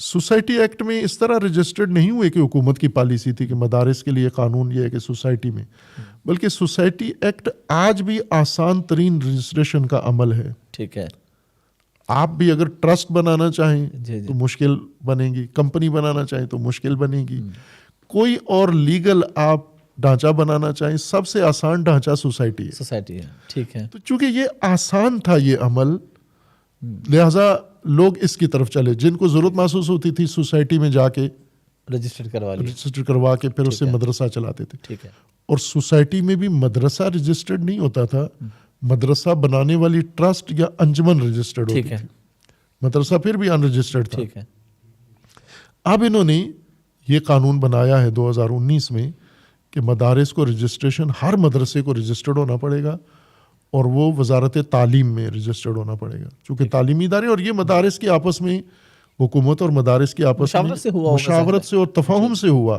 معاہدے کے ساتھ ہوا ہے, یہ یوں نہیں کہ یک طرفہ ہوا ہے. اب جب کہ یہ رجسٹرڈ ہو گئے, قانون بن گیا, تو رجسٹریشن کی طرف جب آئے تو ریاست عالمی اداروں کے دباؤ میں یہ چاہتی ہے کہ مدارس کے تمام قوائف ہمارے علم میں ہونی چاہیے, اور مدارس کے اندر مداخلت کا ہمیں حق ہونا چاہیے, اختیار ہونا چاہیے. ہم کسی وقت کسی مدرسے کے امور میں دخالت کر سکتے ہیں, اس کے سیکرٹس جان سکتے ہیں, اس کے باقی کام. یہ مدارس کو تحفظ ہے کہ یہ نہیں ہونا چاہیے. مثلا مجھے یاد ہے کہ ہمارے پاس آتے رہتے تھے ادارے مختلف, جب یہ عمل جاری تھا مدارس کو کنٹرول کرنے کا, تو سرکاری ادارے کے لوگ آئے اور انہوں نے آ کر ہمیں کہا کہ آپ ہمیں یہ چیزیں دیں. میں نے کہا کسی اور مدرسے نے یہ دی ہیں یہ چیزیں آپ کو جو ہم دیں آپ کو؟ تو کہنے لگے کہ نہیں, ابھی دوسروں نے بھی نہیں دی ہیں, بلکہ انہوں نے یہ سنایا لطیفہ کہ ایک مولانا کے پاس ہم گئے تو ہم نے اسے کہا کہ اپنے ڈونر بتاؤ جو آپ کو ڈونیشن دیتے ہیں مدرسے کے لیے. تو اس نے کہا یہ تو میں اپنے باپ کو بھی نہیں بتاؤں گا, یہ تمہیں کیسے بتا دوں؟ تو کہا باپ کو کیوں نہیں بتاؤ گے؟ کہا اس لیے کہ باپ چلا جائے گا ڈونیشن لینے کے لیے, تو یہ تو میں اپنے باپ کو بھی نہیں بتاؤں. ویسے اس پہ علامہ صاحب حرج کیا ہے؟ میں اس پہ تھوڑی سی ضمن ایک بات ایڈ کر دوں. میں اسی طرف آ رہا ہوں. ٹھیک ہے, بات کو ادھر, یہ تو پس منظر تھا نا, یہ ابھی اس طرف آ رہے ہیں. ٹھیک ہے, یعنی اب ریاست کی مرضی یہ ہے کہ مدارس کو ہم ایک تو سسٹم میں لائیں, نظم کے ساتھ لائیں, رجسٹرڈ ہوں جس طرح باقی تعلیمی ادارے ہیں. یہاں تک تو بات ٹھیک ہے, رجسٹرڈ ہو جائیں اور اپنا نظام چلائیں, لیکن مدارس کے آگے پھر ریاست کا جو عمل دخل ہے, ان کے اندر مداخلت ہے, اور مدارس کی جو اندرونی راز ہیں یہ بھی وہ ان کے ہاتھ آ جائیں. اس پر مدارس کو تحفظ حاصل ہے کہ ہماری ساری چیزیں ان کے کنٹرول میں نہیں جانی چاہیے, چونکہ ریاست تو ہمیں فنڈ دیتی نہیں ہے, ہم فنڈ خود ارینج کرتے ہیں. ٹھیک ہے, تو جب فنڈ ہم خود ارینج کرتے ہیں تو اس کا حساب کتاب یہ کیوں ہم سے مانگتے ہیں؟ یہ تو جو ہمیں فنڈ دیتے ہیں وہ مانگے حساب کتاب. اور ایسا ہی ہے, مثلا ابھی ریاست جن اداروں کو پیسے دیتی ہے تو ان کا حساب بھی لیتی ہے، لیکن جن اداروں کو ریاست پیسہ نہیں دیتی ان کا حساب بھی نہیں لیتی. مثلا آپ کی آزاد کمپنی ہے تو آپ کی کمپنی ہے، آپ ٹیکس جمع کرائیں اور اپنی کمپنی چلائیں کمرشل. لیکن جو کمرشل نہیں ہے اور اپنے پیسے سے ایک کام چلا رہا ہے تو اس کو ریاست کیوں اس کے اندر ایسی مداخلت کرے. اور ان کو یہ خدشہ ہے کہ یہ جو کچھ ہو رہا ہے یہ بیرونی اداروں کے، عالمی اداروں کے دباؤ میں ہو رہا ہے، اور اس میں صداقت ہے. ابھی صدر مملکت نے جو بل پہ اعتراضات لگائے اس میں سے ایک یہ ہے کہ اگر ہم مدارس کو رجسٹرڈ نہیں کرتے وزارت تعلیم کے اندر تو ہم پر عالمی طور پر پابندیاں لگ جائیں گی. وہ یہی مراد ہے کہ ہم مشکل سے تو FATF سے نکلیں ہیں گرے لسٹ سے. جی بالکل. تو اگر یہ ان کی شرط یہی تھی، ان 34 پوائنٹ میں سے مین پوائنٹ یہی تھا کہ مدارس کو کسی کنٹرول میں لاؤ تاکہ وہ ریکارڈ سارا اوپر تک UNO تک چیک ہو سارا کہ مدارس کیسے چل رہے ہیں، کون پیسے دے رہا ہے، پیسہ لگ کدھر رہا ہے. مدارس یہی چیز نہیں چاہتے کہ یہ ان کے ہاتھ، چونکہ ریاست میں تو لوگ بدلتے رہتے ہیں نا، اور مختلف ذہنیت کے لوگ آتے ہیں.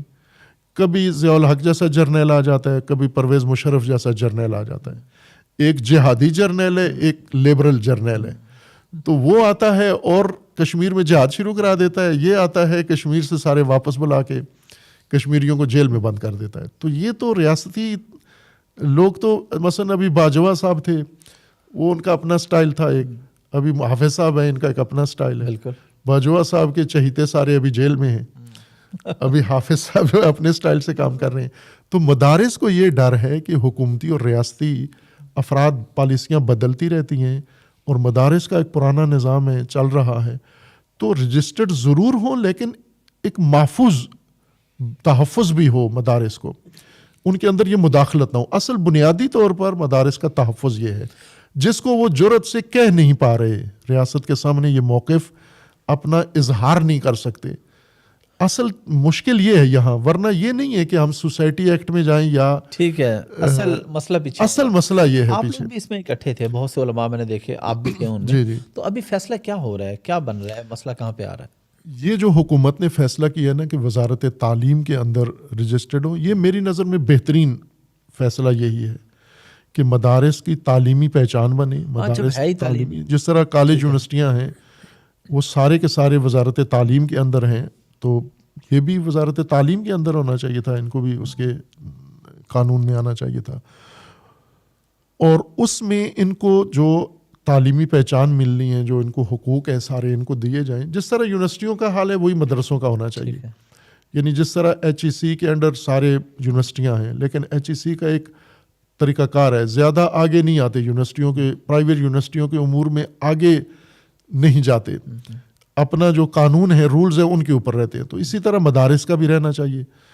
مدارس میں ابھی مثلا حکومت نے رجسٹرڈ تو کر دیا ہے وزارت تعلیم کے اندر اچھے خاصے، 2019 سے لے کر ابھی تک ہزاروں مدارس رجسٹرڈ ہو گئے، لیکن اکاؤنٹ کسی کا بھی نہیں کھلا بینک میں، کیونکہ اسٹیٹ بینک نے اوپر سے FATF نے انہیں کہا ہوا ہے کہ دہشت گردی میں جو ملوث ادارے ہیں یا مشکوک ہیں ان کے اکاؤنٹ نہیں کھولنے آپ نے. اسٹیٹ بینک نے پکا لکھا ہوا ہے کہ مدارس سارے دہشت گرد ہیں. اچھا، وہ چند کی وجہ سے سب کے اکاؤنٹ نہیں کھلتے؟ سب کے اکاؤنٹ، کسی کا بھی نہیں کھلتا اکاؤنٹ. اب جب کہ مدارس رجسٹرڈ ہو گئے پھر بھی نہیں کھلتا اکاؤنٹ. ابھی یہ کہتے ہیں، ہمیں بھی کہا ہے کہ کھول رہے ہیں، کھل جائیں گے، لیکن ابھی تک ایسے ہوا نہیں ہے. ہم نے بلکہ یہ جو ادارہ بنایا ہے انہوں نے، ڈائریکٹوریٹ بنایا ہے دینی مدارس کا، DGRE، انہوں نے لیٹر بھی لکھا ہے، بینکس کو لکھا ہے اور اسٹیٹ بینک کو لکھا ہے کہ آپ ہمارے مدارس کے، رجسٹرڈ مدارس کے اکاؤنٹ کھولیں، لیکن وہ پھر بھی کھولنے کے لیے تیار نہیں ہے. چونکہ اوپر سے FATF کی طرف سے ابھی نہیں آیا یہ اجازت نامہ کہ کھولیں یا نہ کھولیں. تو رجسٹرڈ کے تو کھولیں نا آپ، رجسٹرڈ مدارس کے اکاؤنٹ کھولیں آپ، چونکہ اکاؤنٹ سے ہی تو آپ نے چیک رکھنا ہے نا کہ پیسہ کہاں سے آ رہا ہے، کہاں لگ رہا ہے. اکاؤنٹ بھی نہیں کھولتے، دوسری طرف سے کہتے ہیں رجسٹرڈ بھی ہو جائیں. رجسٹرڈ ہونے جاتے ہیں تو کہتے ہیں اکاؤنٹ نمبر لے آؤ، اکاؤنٹ کھولنے جاتے ہیں تو کہتے ہیں کہ ممنوع ہے آپ کا نہیں کھولنا. تو یہ ایک بحران ہے. پھر اس میں جو دوسری بڑی بحران کی وجہ بنی ہے وہ خود ہماری موجودہ حکومت ہے.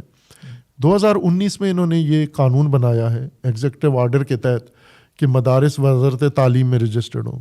ہمیں پسند آیا، ہم نے کہا کہ یہ ہونا چاہیے اور ہم ہو بھی گئے. ہمارے سارے مدارس رجسٹرڈ ہے اس وقت وزارت تعلیم کے اندر باقاعدہ، بلکہ بعض کی تو میرے خیال میں رینیو بھی رجسٹریشن ہو رہی ہے. ٹھیک ہے. اب اس کے بعد جب حکومت نے یہ قانون بنایا، پرانے جو 5 بورڈ تھے انہوں نے مزاحمت کی کہ ہم نہیں ہوں گے. سمجھوتا بھی انہی کے ساتھ ہوا تھا، پرانے بورڈ کے ساتھ، ٹھیک ہے. لیکن انہوں نے سمجھوتے کے بعد بھی رجسٹریشن قبول نہیں کی وزارت تعلیم میں، انہی تحفظات کی وجہ سے. جب رجسٹرڈ ہو گئے، آپ نے قانون بنا دیا ہے، پھر مولانا صاحب نے جب حکومت کو 26ویں ترمیم کرانی تھی اور مولانا کے ووٹ چاہیے تھے ان کو، تو وہاں پر مولانا چونکہ موقع سے فائدہ اٹھانے کا ڈھنگ جانتے ہیں مولانا بڑے اچھے طریقے سے، یعنی بہت ہی پختہ سیاستدان ہے میری نظر میں مولانا. باقی سب ان کے شاگرد ہونے چاہیے. ویسے کہا جاتا تھا زرداری صاحب زیادہ، لیکن مولانا کے سامنے نہیں ہے، مولانا جتنی مہارت نہیں ہے ان کے اندر. بالکل. یہ ہر موقع سے ہر فائدہ اٹھا سکتے. تو انہوں نے بیچ میں یہ بل بھی شامل کر دیا 26ویں ترمیم میں، جس کا کوئی ربط نہیں تھا اس سے.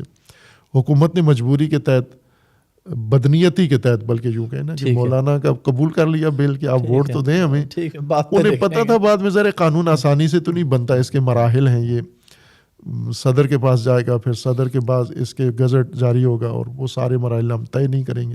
تو انہوں نے شروع سے ہی مولانا کو ایک طرح سے دھوکہ دیا.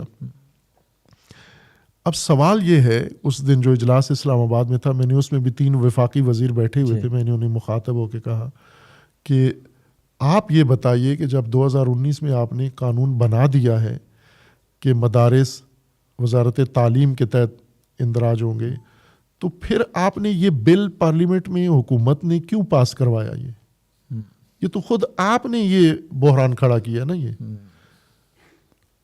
آپ نے کیوں یہ متضاد کام کیوں کیا ہے؟ ریاستی اداروں نے اور حکومتی اداروں نے کیوں یہ کام کیا ہے؟ 2 متضاد کام آپ نے کیے ہیں کہ ایک طرف سے پہلے پابند کیا ہے کہ سب وزارت تعلیم میں آ جائیں. ابھی وہ موڈ بنا رہے تھے وزارت تعلیم میں آنے کا کہ آپ نے کہا کہ سوسائٹی میں بھی جا سکتے ہیں. تو یہ تو خود آپ نے ایک متضاد کام کر دیا نا. اس مخمصے سے نکلنے کے لیے اب ایک بحران کھڑا کر دیا ہے. مولانا مدارس کے نمائندے نہیں ہیں، سیاست کے نمائندے ہیں، لیکن انہیں خوب آتا ہے مدارس کو سیاست میں استعمال کرنا. اور مدارس والوں کو بھی ایک بڑا مضبوط سہارا ملا ہوا ہے مولانا کی صورت میں. مدارس کو اپنے سیاسی جو امور ہیں کروانے کے لیے مولانا کی سپورٹ کرتے ہیں، اور مولانا مدارس کو استعمال کرتے ہیں سیاست میں. جب بھی حکومت کو دھمکی دینی ہوتی ہے تو مدارس، اور حکومت کو بھی پتہ ہے کہ مدارس میں اتنی فورس ہے ان کی کہ اگر وہ نکل آئے سڑکوں پہ تو وہ پی ٹی آئی والے نہیں ہوں گے کہ جو گیس سے بھاگ جائیں گے. یہ سارے تربیت یافتہ لوگ ہیں ان کے مدارس والے، تو یہ بڑی مشکل کھڑی کر سکتے ہیں مدارس کے لیے. تو میری نظر میں بنیادی طور پر ہماری حکومت ریاست کنفیوز ہے. وقتی مسائل حل کرنے کے لیے اور یہ لانگ ٹائم بحران کھڑے کرتے ہیں. سیاست میں بھی، دین میں بھی، سماج میں بھی پختگی نہیں ہے ان کے اندر. یہ ٹیمپریری مشکلات اپنی حل کرنے کے لیے اور جو پرماننٹ مسائل ہیں، بحران، ان کو خراب کر دیتے ہیں. تو ابھی یہاں پر ہماری یہ تجویز ہے کہ ایک ہی ایکٹ ہونا چاہیے، اور مدارس چونکہ تعلیمی ادارے ہیں انہیں وزارت تعلیم میں ہی ہونا چاہیے. تحفظ جو مدارس کو تحفظات ہیں، وہ مدارس بیٹھ کے مذاکرات کر کے حکومت سے اپنے تحفظات پورے کروائیں کہ ہمارے امور میں آپ مداخلت نہیں کریں گے، یا ہماری فلاں چیز ہے اسے نہیں چھیڑیں گے، یہ طے کریں. لیکن یہ نہ کریں کہ مدارس 2 جگہ نہ، 2 فرقے نہ، یہ 2 فرقے بن جائیں گے. ٹھیک ہے. یعنی وزارت تعلیم والے مدارس اور سوسائٹی والے مدارس، یہ پہلے ہی فرقے بہت ہیں ہمارے پاس، یہ اور فرقے 2 فرقے نئے بن جائیں گے. تو یہ نہیں ہونا چاہیے. اور علماء کو میں نے وہاں بھی کہا کہ یہ جو نئے بورڈ بنے اور پرانے بورڈ والے، یہ علماء آپس میں ان کا کوئی جواز بنتا ہی نہیں ہے آمنے سامنے آنا، چونکہ یہ حکومت نے کیا ہے یہ کام. نئے بورڈ نے تو نہیں بل پاس کروایا، حکومت نے کیا ہے. تو نئے بورڈ والوں کو پرانے بورڈ والوں کے سامنے نہیں لا کے کھڑا کریں آپ. اور مولانا بھی جو ہے نا، وہ نئے بورڈ بننے والے علماء کو نہ للکاریں، ان کو دھمکیاں نہ دیں، ان کی عزت کا خیال رکھیں، احترام. اور سب قابل احترام ہے، اختلاف اپنی جگہ ہے، لیکن احترام ملحوظ رہنا چاہیے سب. بالکل ٹھیک ہے. علامہ صاحب تھوڑا سا واپس مذہبی سوالات کی طرف. یقیناً ہم بھی، اچھا ایک تو یہ بھی شاید لوگوں کو غلط فہمی ہوتی ہے کہ حضرت علی رضی اللہ تعالیٰ عنہ جو ہے وہ صرف شیعوں کے ہیں، یہ صرف شیعہ ان سے محبت کرتے ہیں، ہم بھی ان سے محبت اور عقیدت رکھتے ہیں، ہمارے بچوں کے بھی نام علی ہوتے ہیں، حسن حسین ہوتے ہیں۔ میرا سوال یہ ہے کہ حضرت علی رضی اللہ تعالیٰ عنہ کی کتنی شادیاں تھیں اور ان کی غیر فاطمی اولاد کتنی تھی؟ اور جو آپ نے معصومین کی بات کی ہے وہ کیا باقی بیویوں میں سے بھی تھی؟ اور کچھ ان کی ذاتی زندگی کے بارے میں آپ سے تفصیلات جاننا چاہ رہا ہوں۔ ایسا ہی ہے، امیر المومنین علی علیہ السلام شیعہ کے نہیں ہیں، کوئی پراپرٹی مختص نہیں ہے، بلکہ میں تو کہتا ہوں کہ امیر المومنین تمام انسانیت کا اثاثہ ہے، اور انسانیت نے ان کو اون کیا ہے۔ یہ بے دلیل بات میں نہیں کر رہا ہوں۔ مثلا امیر المومنین کے بارے میں آپ آئیں، ہندو جو اسکالرز ہیں انہوں نے باقاعدہ جو کچھ لکھا ہے اور کہا ہے وہ ریکارڈ پہ موجود ہے۔ اسی طرح مسیحی اسکالرز نے سب سے زیادہ امیر المومنین کے بارے میں، ان کی شخصیت، ان کی طرز زندگی اور ان کے طریقہ کار اور حکومت اور اصولوں کے بارے میں مسیحی علماء نے لکھا ہے، جس میں سے ایک بڑی معروف کتاب ہے، ہر جگہ موجود ہے، ترجمہ شدہ ہے، جارج جورداک بیروت کے جو مسیحی عالم تھے، اسکالر، انہوں نے لکھی ہے، صوت العدالت الانسانیہ، یہ ان کی کتاب ہے، 4 جلدوں میں ہے، وہ بڑی شورائے آفاق کتاب ہے۔ یہ مسیحی انسان ہے۔ اسی طرح ابو نعیمہ مسیحی رائٹر ہیں، اور اس کے علاوہ فراوان ہیں، اور اسی طرح مغربی جو اسکالرز نے کتابیں لکھی ہیں امیر المومنین کی۔ یعنی یہ میں اس لیے عرض کر رہا ہوں کہ امیر المومنین علی علیہ السلام کو اون کیا ہے انسانیت نے، یہ نہیں کہا کہ یہ ہمارا اثاثہ نہیں ہے، یہ مسلمانوں میں کا ایک ہے۔ ہندو کا سن رہا تھا، پورا شعر تو نہیں یاد، اس میں وہ کہہ رہے تھے کہ علی جتنے تمہارے ہیں علی اتنے ہمارے ہیں۔ احسن، ایسا ہی ہے بالکل۔ تو یہ حقیقت ہے ایک، یہ جو مسئلہ بنا ہے مسلمانوں کے اندر بنا ہے، مسلمانوں کے اندر بھی جو مشکل کھڑی ہوئی ہے وہ خلیفہ سوم کے قتل کے بعد ہوئی ہے، جب ان کے لیے مسائل پیدا ہوئے، اور وہاں سے پھر آگے جو بنو امیہ نے ایک سٹانس لیا سیاست میں اور موقع سے فائدہ اٹھایا، انہوں نے 2 حصوں میں تقسیم کر دیا کہ امیر المومنین چونکہ خلیفہ چہارم کے طور پر بنے تھے، اب شیعہ اعتقاد کے مطابق تو امیر المومنین پہلے امام ہیں نہ کہ چوتھے خلیفہ، لیکن یہ تو اہل سنت کا مبنا تھا کہ چوتھے خلیفہ ہیں، چوتھے درجے پر یہ خلیفہ بنے۔ شیعہ تو کہتے ہیں کہ یہ پہلے امام ہیں ہمارے۔ اب یہ جو چوتھے خلیفہ ہیں تو یہ تو سنی اعتقاد کے مطابق ہے نا، تو یہ سنی شخصیت بن جاتی ہیں، تو سنیوں کو چوتھا خلیفہ اون کرنا چاہیے، علاوہ اس کے جو پوری انسانیت نے اون کیا ہے کہ علی ہمارے ہیں، انسانیت کے ہیں۔ بلکہ بعض مسیحیوں نے تو زیادہ جذباتی باتیں لکھی ہیں کہ ہمیں اس بات پہ تأسف ہے کہ علی اپنے زمانے سے پہلے پیدا ہو گئے، وہ زمانہ ان کے لائق نہیں تھا، آج کی دنیا میں پیدا ہوتے، آج کی آگاہ دنیا میں اور ماڈرن دنیا میں، تو شاید وہ شخصیت آج کی دنیا کو بہتر گائیڈ کر سکتے، یعنی یہاں تک وہ گئے ہیں۔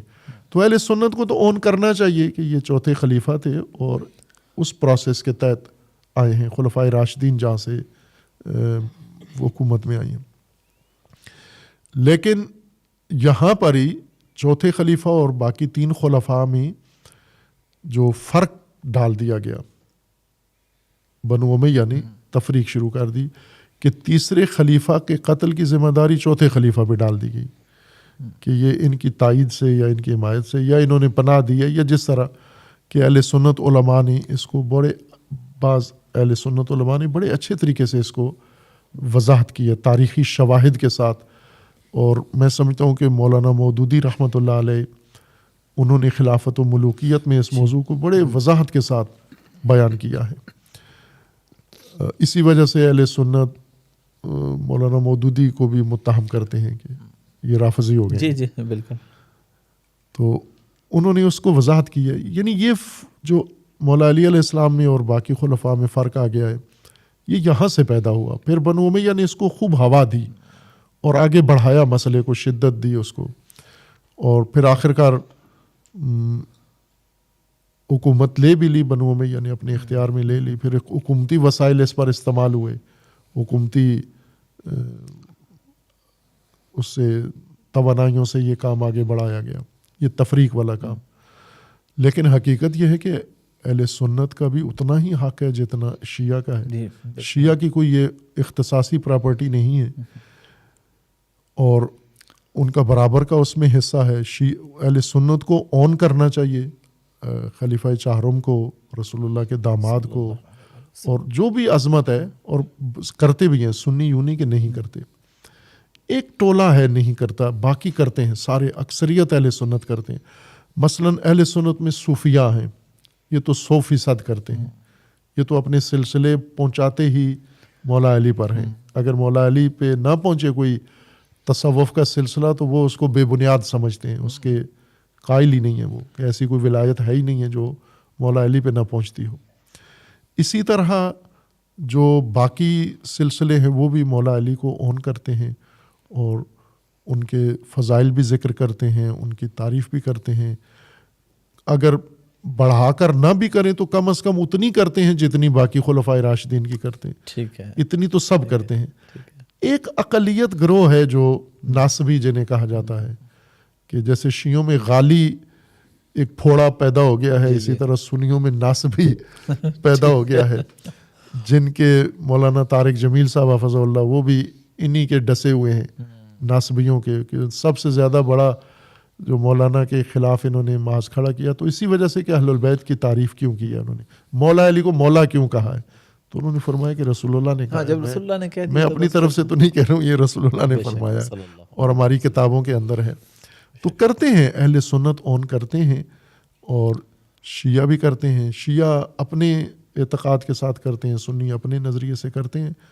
اور میرے خیال میں مولا علی علیہ السلام, جس طرح میں نے کہا نا کہ پوری انسانیت بھی ان کو اون کرتی ہے, مسلمان بھی سارے کرتے ہیں, تو یہ ایک بڑا سرمایہ ہے, اس سے ضائع نہ کریں. اور سب سے لاڈلی بیٹی کے وہ شوہر ہیں, سب سے لاڈلی بیٹی کے. اور میرا سوال جو تھا اس میں کہ ان کی شادیوں کی تفصیلات, حضرت علی رضی اللہ تعالیٰ عنہ کی. حضرت علی علیہ السلام نے جب تک بی بی زہرا سلام اللہ تعالیٰ علیہا حیات تھیں تو کوئی شادی نہیں کی انہوں نے. ان کے بعد کی متعدد شادیاں کی ہیں انہوں نے. اب وہ نام میرے ذہن میں نہیں ہے, ٹھیک ہے, وہ ریفرنس دیکھ کے بتایا جا سکتا ہے, نیٹ پر ہیں وہ سارے حوالے موجود ہیں. متعدد شادیاں تھیں اور متعدد اولادیں بھی تھیں, ٹھیک ہے, غیر فاطمی اولاد جو تھی. جیسے معروف شادی جو امیر المومنین نے کی حضرت ام البنین سے, ٹھیک ہے, ایک عراقی قبیلے کی فیملی سے شادی کی, ٹھیک ہے, مولا علی علیہ السلام نے, جن سے 4 بیٹے پیدا ہوئے, ٹھیک ہے, جن میں حضرت عباس علمدار جنہیں کہتے ہیں وہ اس زوجہ سے تھے. اور اسی طرح پھر اور شادیاں کی انہوں نے, اور ان سے متعدد اولاد, اور متعدد اولاد میں بیٹیاں بھی تھیں اور بیٹے بھی تھے, ٹھیک ہے, امیر المومنین کے. اور ان میں سے کچھ جو تھے وہ شہید ہوئے کربلا میں, اور کچھ جو تھے زندہ رہے کافی عرصہ تک, ان کی اولادیں آگے چلی ہیں. جیسے محمد بن حنفیہ ہیں, امیر المومنین کی ایک زوجہ تھی حنفیہ, ان کی اولاد سے تھے محمد ابن حنفیہ. یہ بھی امیر المومنین کے بیٹے تھے, اور بڑے لاڈلے اور امیر المومنین کے چہیتے بیٹوں میں سے یہ بھی تھے. تو متعدد شادیاں بھی تھیں, متعدد اولادیں بھی تھیں. ابھی جب ہم پچھلے سوال میں نے آپ سے ذکر کیا تھا تو آپ نے اس میں تصوف پہ تھوڑی سی بات کی تھی. میں چاہوں ذرا تفصیل میں تھوڑا سا بتائیں کہ تصوف اور خانقاہ جو ہے ان کی بنیاد کیا ہے, ان کی حقیقت کیا ہے, اور اہل تشیع اور اہل سنت کے درمیان بھی کوئی فرق ہے, یا جو خانقاہ نظام ہے وہ دونوں کا ایک جیسا ہے؟ شیعہ میں خانقاہ کا نہیں ہے تصور کوئی, ٹھیک ہے. البتہ ایران میں ایک سلسلہ ہے خانقاہی سلسلہ, لیکن بالعموم اگر ہم دیکھیں تو شیعہ میں خانقاہی, جیسے بر صغیر میں بھی آپ دیکھیں یا عراق میں, تو ایسا نہیں ہے. ایران میں ایک سلسلہ ہے خانقاہی صوفیاء کا, گنابادی معروف سلسلہ ہے, تھوڑا مختلف ہے اہل سنت کے ہاں خانقاہ. صوفی کے بارے میں الجھن کافی ہے, ایک قسم کی تاریخی لحاظ سے یا علمی لحاظ سے الجھن پائی جاتی ہے یہ کہ صوفی کس کو کہتے ہیں. تو کچھ نے کہا ہے کہ صوف عربی لفظ ہے, اون کو کہتے ہیں, بھیڑ اور بکری کی کھال جو اون اس کی اتار کے اور اس سے کپڑا جو بنتا ہے تو اس کو صوف کہتے ہیں. یہ خرقہ پہنتے تھے لبادہ اون کا بنا ہوا, تو صوفی کہلاتے ہیں. لیکن یہ کوئی اتنی تحقیقی بات یا علمی عالمانہ بات نہیں ہے. اصل میں جس طرح صوفی کا لفظ پہلے سے رائج تھا جس طرح فیلسوف لفظ ہے، معرب ہے. فیلسوف یہ بنیادی طور پہ یونانی لفظ ہے. یہ صوفہ ٹھیک ہے، علم کو کہتے ہیں. فیلو محب کو کہتے ہیں. فیلوسوفا یعنی علم کا محب، علم کے چاہنے والا. ٹھیک ہے، وہ علم کو صوف کہتے ہیں. سین کے ساتھ، عربی میں سین کے ساتھ لکھتے تھے. اصل یونانی لفظ ہے یہ. اسی سے صوفی بھی بنا ہے، یعنی اسی جیسے فیلسوف بنا ہے اسی سے صوفی بھی بنا ہے، سین کے ساتھ ہے. ٹھیک ہے، لیکن یہ بعد میں انہوں نے عربی میں اس کو صاد کے ساتھ لکھنا شروع کیا تو وہ اون کی طرف رخ مڑ گیا اس کا. اصل یہ ہے کہ صوفی کہتے تھے دانشور کو، اہل علم کو. فیلوسوفا کہتے تھے دانش، یعنی یہ سقراط نے یہ پہلی دفعہ لقب اختیار کیا تھا کہ باقی لوگ اپنے آپ کو صوفیاء کہلاتے تھے، ٹھیک ہے، سقراط اپنے آپ کو فیلوسوف کہلاتے تھے. ٹھیک ہے یعنی باقی لوگ اپنے آپ کو علامہ کہلاتے تھے، جی، یہ علامہ کا محب یا علم کا محب کہلاتے تھے. ٹھیک ہے، انکسار کے ساتھ ٹھیک ہے، کہ میں عالم نہیں ہوں بلکہ علم دوست آدمی ہوں. ٹھیک ہے، تو یہ فرق تھا. ٹھیک ہے. صوفی کا مطلب ہوتا ہے دانشور، عالم. ٹھیک ہے. اب وہی اصطلاح جو تھی جب عربی میں تبدیل ہوئی، جب عباسیوں کے دور میں یہ ترجمے ہوئے تو یہ اصطلاح انہوں نے بھی استعمال کی اور مسلمانوں کے اندر اس کو کافی پذیرائی ملی، اس تفکر کو، اس سلسلے کو. تو انہوں نے پھر اس کو اسلامائز کیا ایک طرح سے. یعنی سلسلہ پہلے سے تھا، جیسے فلسفہ پہلے سے آ رہا ہے اسلام سے پہلے سے، لیکن اسلامی فلاسفہ نے اس کو اسلامائز کیا. اسی طرح صوفیہ پہلے سے تھے، انہوں نے ان کو اسلامائز کیا. اور پھر ظاہر ہے اسلامی تعلیمات میں روحانیت، معنویت ہر دوسرے دین سے زیادہ ہے. تو اس طرح وہ جو معنوی اور روحانی تعلیمات تھیں، تربیت، اس نے تصوف کا رنگ اختیار کر لیا. اور تصوف کی بنیاد وہ نہیں ہے جو ابھی پاکستان میں ہم دیکھتے ہیں نا، یہ سلسلے اور یہ خانقاہیں. یہ تصوف کی بنیاد ہے اللہ تبارک و تعالیٰ کی معرفت. ٹھیک ہے، دو بنیادیں ہیں، ایک اللہ کی معرفت ہے اور دوسرا انسان کا تقرب اللہ تبارک و تعالیٰ کے ساتھ، ٹھیک ہے، اللہ تک پہنچنے کا راستہ. تو ان لوگوں کا یہ نظریہ ہے کہ جیسے جن کو ہم کہتے ہیں نا اہل شریعت ہیں، ان کا یہ کہنا ہے کہ یہی جو مشروع عبادتیں ہیں یہ کرنے سے انسان اللہ کا قرب حاصل کرتا ہے. ٹھیک ہے، ایک دوسرا طبقہ ہے، وہ یہ کہتے ہیں کہ انسان جب تک عملی ریاضتیں نہ کرے، اپنے آپ کو عملی طور پر ان آلودگیوں سے دور نہ کرے تو اللہ کے قریب نہیں ہوتا، وہ سفر طے نہیں ہوتا، سلوک طے نہیں ہوتا. اس لیے ان لوگوں کا نظریہ یہ ہے کہ یعنی اللہ کی معرفت اور اللہ تک پہنچ یا اللہ کا قرب، لقاء، اللہ تبارک و تعالیٰ کی لقاء، اس لقاء کا راستہ یہ ہے کہ آپ اپنے آپ کو عملی طور پر ان آلائشوں سے پاک کریں، ان قدرات سے دور کریں اپنے آپ کو، اور اپنا تصفیہ کریں، تزکیہ کریں، پاکیزگی اختیار کریں تاکہ آپ کو وہ مقام حاصل ہو جائے. یہ بنیاد ہے ان کی، ٹھیک ہے، کہ بندے کا سلوک اللہ کی ذات کی طرف اور بندے کی لقاء اللہ کی ذات کی طرف. پھر اس میں ظاہر ہے دوست لوگوں نے کافی اس میں مواد بھرا، پھر اس کے سلسلے بنے، پھر کدھر سے کدھر چلا گیا. ذرا سی بات تھی فسانہ عجم نے اسے بڑھا دیا ہے فقط زیب داستان کے لیے. تو بات کہیں سے کہیں پہنچ گئی. بنیادی طور پر تصوف، معرفت الہی اور قرب الہی کا سفر ہے یہ تصوف. ہاں بالکل ٹھیک ہے. اور اس کی جو بنیادیں ہیں ہمیں قرآن میں بھی ملتی ہیں، اس کی بنیادیں ہمیں انبیاء کی تعلیمات میں ملتی ہیں، اس کی بنیادیں ہمیں اہل البیت کی یہاں ملتی ہیں. یعنی اگر آپ زندگیاں اہل البیت کی دیکھیں تو یہی دو کام ہیں نا، اللہ کی معرفت اور اللہ کی لقاء، قرب خدا، اللہ کی طرف سفر، یہی دو چیزیں ہیں. تو اس کو اگر اسی خلوص کے ساتھ رہنے دیتے تو کوئی فرق نہیں پڑنا تھا. یعنی مقصود بنیادی یہی تھا. آپ کو رسول اللہ کی زندگی میں ان دو چیزوں کے علاوہ تو کوئی تیسری چیز نظر نہیں آتی. پھر وہ جو اس میں آگے جیسے زہد ہے، تو زہد اسی کے لیے ہے نا کہ آپ دنیا پرست نہ بنو، تاکہ رکاوٹ نہ بنے، ضائع نہ کرو اپنے وجود کو. اسی کو زہد کو انہوں نے کسٹمائز کر دیا صوفیہ نے کہ زہد اس طرح سے ہونا چاہیے. ٹھیک ہے، ہاں، اپنی شکل دے دی اس کو. علامہ صاحب ہمارے سوسائٹی میں ہم دیکھتے ہیں کہ ابھی بھی لوگ آپ جیسے حضرات بڑی کوشش کر رہے ہیں، اس میں کوئی شک نہیں، لیکن پھر بھی وہ محبت ابھی قائم نہیں ہو رہی ہے. ایک تو میرے ایک سوال کا آپ اس میں جواب دے دیں اور یہ بتا دیں کہ کیا شیعہ سنی کے پیچھے نماز پڑھ سکتے ہیں، سنی امام کے پیچھے، اور سنی جو ہے وہ شیعہ امام کے پیچھے پڑھ سکتے ہیں اگر اس طرح آپس میں ایک دوسرے کے ہاں آئے جائیں، اکٹھے ہوں، کوئی محبتیں بڑھیں؟ اوورآل میں صرف یہ شیعہ اور سنی کی بات نہیں کر رہا، اوورآل تمام مسائل، ایون تمام مذاہب کے ساتھ. ایک تو یہ نا کہ یہ ہو سکتا ہے یا نہیں، جی بالکل ہو سکتا ہے. دوسرا یہ ہے کہ یہ ہونا چاہیے، یہ لازمی ہے.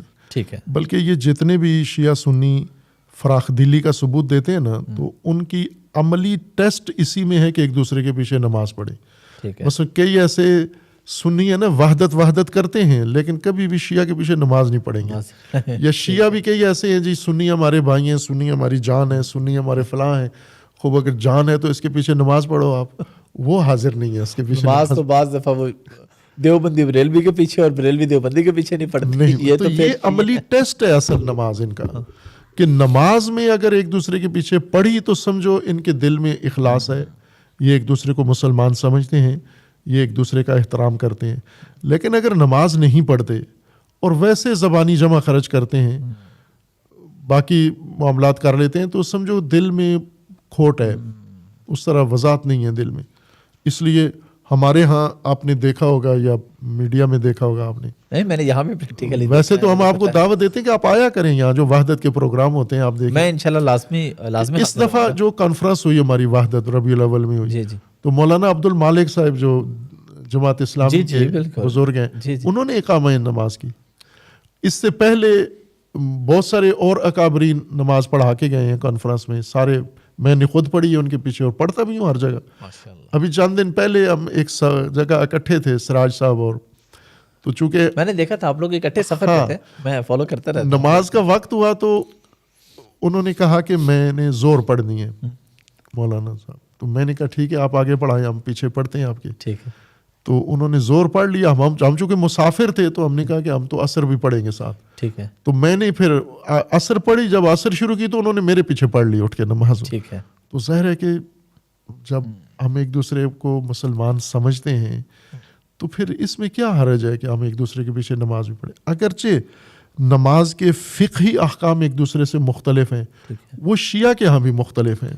ٹھیک ہے. یعنی شیعہ بھی آگے جو امام کھڑا ہوا ہے اور پیچھے جو ماموم ہے، ان دونوں کے فقہی احکام میں ممکن ہے فرق ہو. ٹھیک ہے. کوئی آگے جو کھڑا ہوا ہے وہ کسی مجتہد کا مقلد ہے، پیچھے کھڑا ہوا کسی اور مجتہد کا مقلد ہے، تو ان میں بھی فرق ہو سکتا ہے، لیکن نماز ہو جاتی ہے. تو ہر کلمہ گو جو مسلمان ہے اور اپنے مسلک میں قابل قبول ہے، وہ اس کے پیچھے نماز ہو سکتی ہے. مثلا وہ سنی جس کے پیچھے سنی جائز سمجھتے ہیں نماز پڑھنا، اس کے پیچھے شیعہ پڑھ سکتا ہے. ٹھیک ہے. اور وہ شیعہ امام جس کے پیچھے شیعہ جائز سمجھتے ہیں نماز پڑھنا، اس کے پیچھے سنی بھی پڑھ سکتا ہے. ٹھیک ہے. لیکن اگر ایسا شیعہ ہے جس کے پیچھے شیعہ بھی جائز نہیں سمجھتے، یا ایسا سنی ہے جس کے پیچھے سنی بھی جائز نہیں سمجھتے، تو نہ وہ اس کے پیچھے نہ پڑھیں.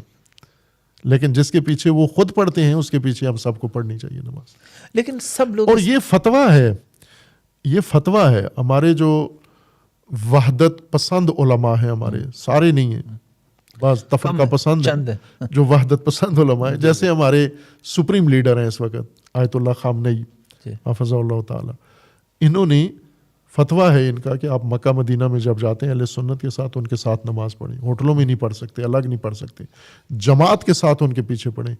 ان سے پہلے امام خمینی تھے، ان کا فتویٰ تھا کہ آپ ان کے ساتھ پڑھ سکتے ہیں. اور باقی فقہا بھی ہمارے اس وقت جو موجودہ مجتہدین ہیں وہ بھی یہی فتویٰ دیتے ہیں کہ آپ ان کے ساتھ نماز پڑھ سکتے ہیں.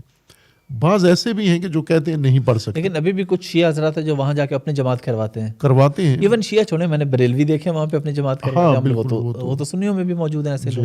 ایسے کرتے ہیں، لیکن شرعی طور پر کوئی مشکل نہیں ہے، پڑھ سکتے ہیں.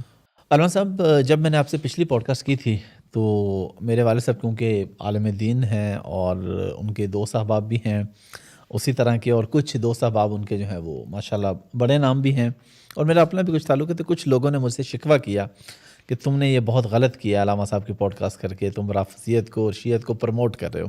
میں نے کہا جی دیکھیں، میں نے تو ان سے جا کے یہی پوچھا ہے کہ جی آپ قرآن کو نہیں مانتے، آپ صحابہ کا احترام نہیں کرتے، آپ یہ، تو انہوں نے اس کی وضاحت کی، انہوں نے بات بتائی ہے. تو انہوں نے کہا جی وہ تقیہ کر رہے ہیں. حالانکہ تقیہ لاسٹ پوڈ کاسٹ میں بھی ڈسکس ہو چکا ہے، لیکن میں چاہوں گا، اور میں ان سے ہمیشہ یہ بحث کرتا ہوں کہ بھائی آپ یہ کہتے ہیں کہ شیعہ کا عقیدہ یہ ہے، اور شیعہ کہتا ہے کہ میرا عقیدہ یہ، تو میں اس کی بات مانوں گا نا جس کا عقیدہ ہے، دوسرے کی بات تو میں نہیں مان سکتا. تو اس پہ آپ کیا کہیں گے؟ یہ تقیہ والا کیا معاملہ ہے؟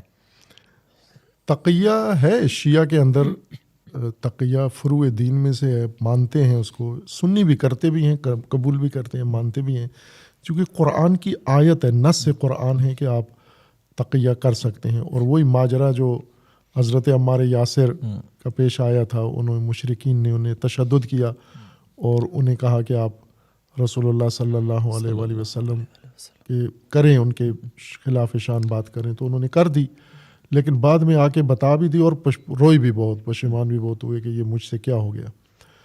اور صحابہ نے پھر تھوڑا سا یہی احساس دلایا جیسے آپ کے بزرگان کر رہے ہیں. تو قرآن کی آیت نازل ہوئی کہ وہ شخص جس کا دل ایمان سے بھرا ہوا ہے، پر ہے، اور اس نے وہاں پر ایک خطرہ ٹالنے کے لیے زبان پہ وہ الفاظ جاری کر دیے جس پر اس کا ایمان نہیں تھا، تو اس میں کوئی حرج نہیں ہے، وہ اپنے ایمان پر باقی ہے.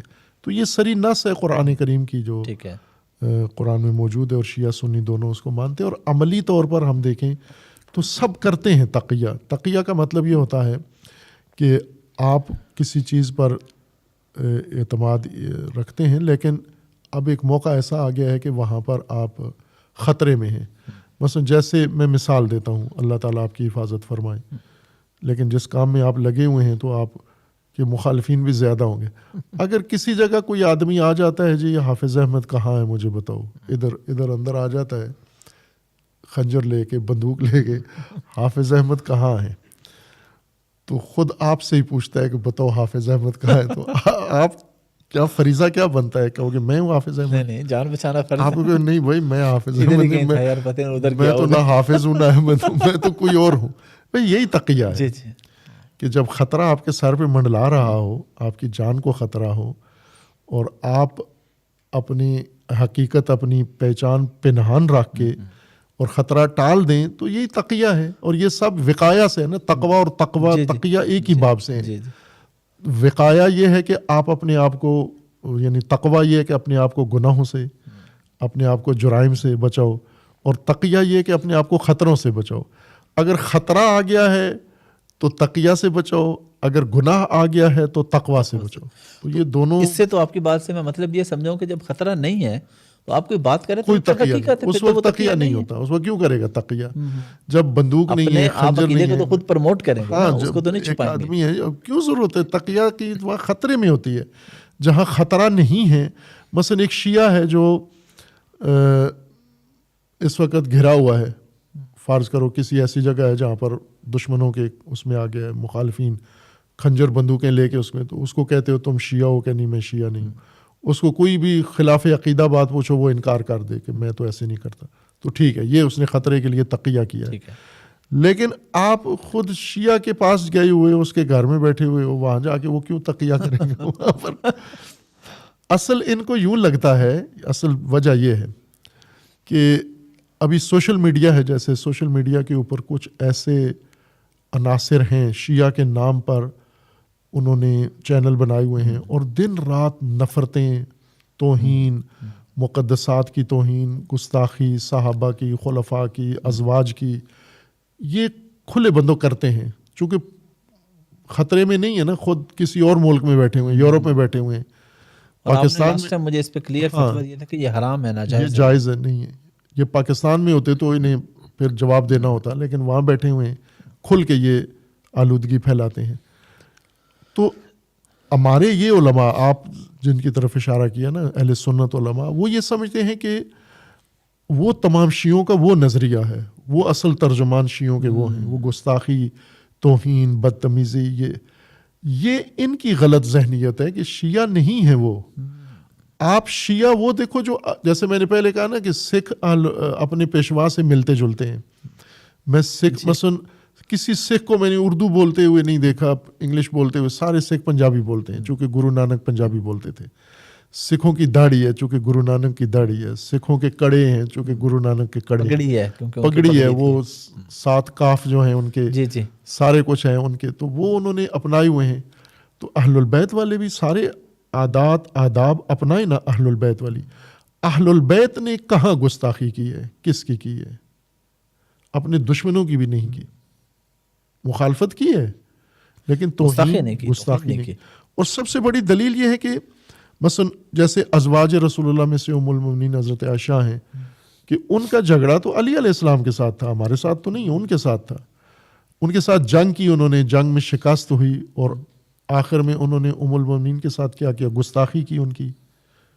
کرنا چاہتے تو کوئی روک تو نہیں سکتا تھا نا، امیر المومنین حکومت تو ان کے پاس تھی اور وہ شکست بھی کھا چکی تھی، اور اگر ان کی توہین کرنا چاہتے، گستاخی کرنا چاہتے، کچھ بھی کرنا چاہتے تو کر سکتے تھے، اسیر تھی ان کے ہاتھ میں۔ لیکن انہوں نے کیا کیا؟ تکریم کی، تعظیم کی، عزت کی، احترام کیا اس نسبت کی وجہ سے جو رسول اللہ صلی اللہ علیہ وآلہ وسلم کے ساتھ۔ تو تشیع کو اہل البیت کی تصویر ہونا چاہیے مولا علی کی۔ تو جس کا احترام مولا علی نے کیا آپ اس کا احترام کرو، جس کی توہین مولا علی نے کی اس کی آپ کرو، توہین کرو، آپ کو اختیار ہے۔ لیکن مولا علی نے جن کی آپ کرتے ان کی نہیں کی توہین ان کی۔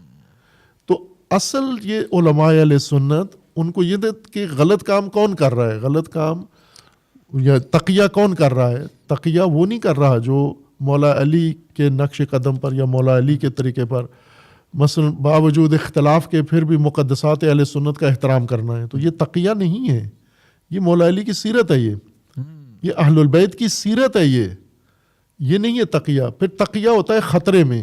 تو خطرہ کیا ہے آج؟ مثلا جیسے یہ سوشل میڈیا پہ بیٹھ کے جو طبقہ گستاخ ہے، توہین کرتا ہے، تو یہ کر سکتے ہیں، تو جو نہیں کرتا تو اس کو کیا خطرہ ہے؟ وہ بھی کر سکتا ہے اگر کرنا چاہے، اس کا اگر عقیدہ ہوا۔ مثلا میں اپنا عقیدہ کیوں چھپاؤں؟ میں اپنا عقیدہ ظاہر کرتا ہوں، تو ابھی مثلا مثال کے طور پر تقیہ اگر مجھے کرنا ہوتا تو میں تقیہ کس سے کرتا؟ آج بہت سارے لوگ ہیں جو ہمارے خلاف پروپیگنڈا کرتے ہیں، مجھے برا بلا کہتے ہیں، گالی گلوچ کرتے ہیں، تو ان سے بچنے کے لیے مجھے ان والی باتیں کرنی چاہیے۔ تقیہ تو یہاں بنتا تھا، ٹھیک ہے، لیکن آپ نہیں کہ جو لوگ مجھے بدنام کرتے ہیں، میرے اوپر تہمت ڈالتے ہیں، تو مجھے تقیہ کر کے انہی والی باتیں کرنی چاہیے تاکہ یہ میں ان کے شر سے بچ جاؤں۔ تو میں ان کی پرواہ نہیں کرتا ہوں، انہیں جو مرضی ہے کہنا ہے کہہ دو، آپ جو درست بات ہے، حق بات ہے، وہ ہم کریں گے۔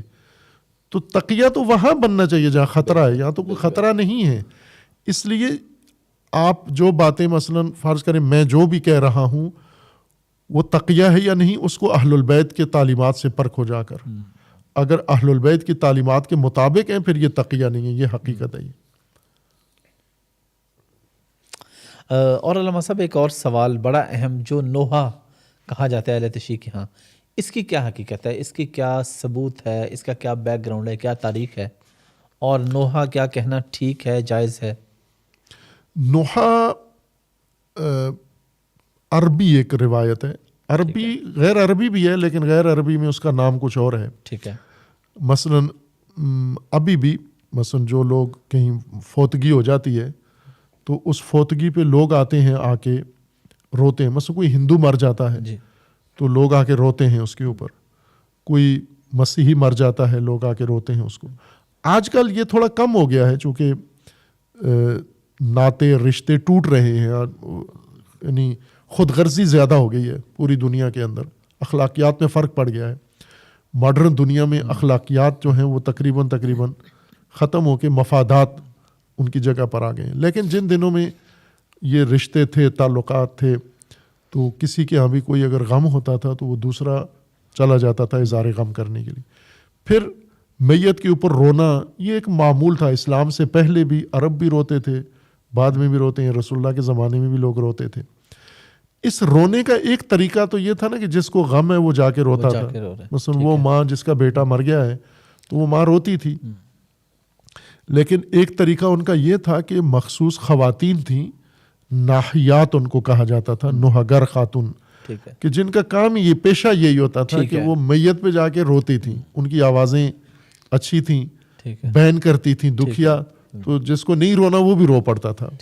یہ ناحیات تھیں۔ یہ ان ناحیات کو کہا گیا ہے کہ یہ نہیں ہونا چاہیے، یعنی میت کے اوپر ناحیات آ کر نہ بلاؤ، پیشہ ور خواتین بلا کے نوحہ نہ کرو ان سے، لیکن جو سوگوار ہیں، جو غمگسار ہیں، جن کا دکھ ہے اپنا، وہ اگر روتی ہیں تو ان کو تو قدغن نہیں ہے، بلکہ رسول اللہ صلی اللہ علیہ وآلہ وسلم نے حضرت حمزہ سید الشہداء پر نوحہ کروایا. ان شہداء احد کی جو خواتین تھیں انہیں کہا کہ اپنے، چونکہ حضرت حمزہ کا خاندان نہیں تھا، بچے نہیں تھے، بیوی نہیں تھی، کچھ نہیں تھا، وہ اکیلے تھے، وہ تو ان کی میت پہ کوئی نہیں تھا رونے والا. تو رسول اللہ نے فرمایا کہ اپنی میتوں کو چھوڑ کے ان کے اوپر کرو، یہ سید الشہداء. یہ بی بی زہرا کو حکم دیا کہ ان خواتین کو کہو کہ حمزہ سید الشہداء کا دکھ کریں گے، لیکن وہ پیشہ ور تو نہیں تھیں، وہ تو خود دکھیا تھیں، اپنے شہداء کو رو رہی تھیں. تو حضرت نے فرمایا کہ ان کو رو. اگر پیشہ ور خواتین کو بلاتے ہو میت پر نوحہ کرنے کے لیے، اس کی مذمت کی گئی ہے کہ وہ نوحہ گر خاتون لانا وہ نہیں ہے ٹھیک. پیشہ وروں سے نہ کراؤ یہ کام، لیکن جن کو کوئی دکھ ہے، جن کو کوئی غم ہے، تو وہ اپنے غم کا اظہار کرنا نوحہ ہوتا ہے نا، غم کا اظہار، تو وہ کر سکتے ہیں، وہ غم کا اظہار کر سکتے ہیں وہ. اور یہ جو نوحے پڑھے جاتے ہیں، مطلب جس طرح باقاعدہ محافل ہوتی ہیں اور ان میں ڈفرینٹ طرح کے نوحے پڑھے جا رہے ہوتے ہیں، یہ اگر پیشہ ور لوگ ہیں نا، یہ پیشہ ہے ان کا، نوحہ پڑھ کے پیسے لینا ہے، تو یہ ٹھیک نہیں ہے. یہ ٹھیک ہو گیا. پیشہ وری دین کے کسی شعبے میں اجازت نہیں ہے. ٹھیک ہے. آپ مجلس پڑھو، مثلا جمعہ پڑھاؤ پیسہ لو، تراویح پڑھاؤ پیسہ لو، قرآن پڑھاؤ پیسہ لو، نماز پڑھاؤ پیسہ لو، نکاح پڑھاؤ پیسہ لو، اس کی اجازت نہیں ہے. ٹھیک ہے. نکاح کیا آپ نے بات کی، تو شیعہ کا نکاح کیسے ہوتا ہے؟ کوئی خاص طریقہ ہوتا ہے، سنیوں سے الگ ہوتا ہے یا وہی نارمل طریقہ؟ شیعہ کا نکاح میرے خیال میں زیادہ بہتر ہوتا ہے اہل سنت سے. اچھا. چونکہ اہل سنت کے ہاں بھی نکاح کا مطلب ہوتا ہے ایجاب و قبول. جی بالکل. ایجاب و قبول. ایجاب کا مطلب یہ ہوتا ہے کہ لڑکی کی طرف سے صیغہ پڑھا جائے کہ میں اپنے آپ کو اس مرد کی زوجیت میں قرار دیتی ہوں، یہ ایجاب ہے. ٹھیک ہے. اور مرد کہتا ہے میں نے تجھے زوجہ کے طور پہ قبول کر لیا ہے. ٹھیک ہے. اب یہ لڑکی لڑکا خود پڑھنے کے بجائے مولانا آ کے پڑھ دیتا ہے. ٹھیک ہے. اہل سنت کے ہاں جو زیادہ رائج ہو گیا ہے وہ ایجاب و قبول اس طرح نہیں ہوتا جس طرح شیعہ کے ہاں ہوتا ہے. شیعہ کے ہاں باقاعدہ جو لڑکی ہے اس سے وکالت لی جاتی ہے، نکاح پڑھنے والا اس سے اجازت لیتا ہے کہ میں تیرا عقد دائم، نکاح دائم اس حق مار کے بدلے میں فلاں مرد سے پڑھ دوں. اگر عورت راضی ہو اور وکیل بنائے تو پھر یہ پڑھے گا، جا کے ایجاب کرے گا. پھر وہ مرد سے بھی وکالت لیتا ہے، یا دو بندے بھی بن جاتے ہیں، ایک عورت کا ایک مرد کا، ایجاب و قبول کرتے ہیں. تو شیعہ کے ہاں جو نکاح کا صیغہ ہے جو پراپر رسول اللہ صلی اللہ علیہ وآلہ وسلم نے جاری کیا، اہل البیت علیہ السلام و صحابہ سارے اسی طرح نکاح کیا، تمام صحابہ کا نکاح اسی طرح سے ہوا جو شیعہ کا طریقہ کار ہے. کہ مثلا وکیل اگر پڑھ رہا ہے، وکیل اگر نکاح پڑھ رہا ہے تو وہ کہے گا زوج تو موکلاتی، ٹھیک ہے، میں اپنی موکلہ کی تزویج کر رہا ہوں موکلی، اپنے موکل کے ساتھ جس کا میں وکیل ہوں. ٹھیک ہے. پھر اس کو علی المہر المعلوم یا علی الصداق المعلوم، پھر اس کے بعد کہے گا قبل تو نکاح یا قبل تو تزویجہ یا قبل تو زواجہ، میں قبول بھی کرتا ہوں وکیل کی طرف سے اس عورت کے اس نکاح کو.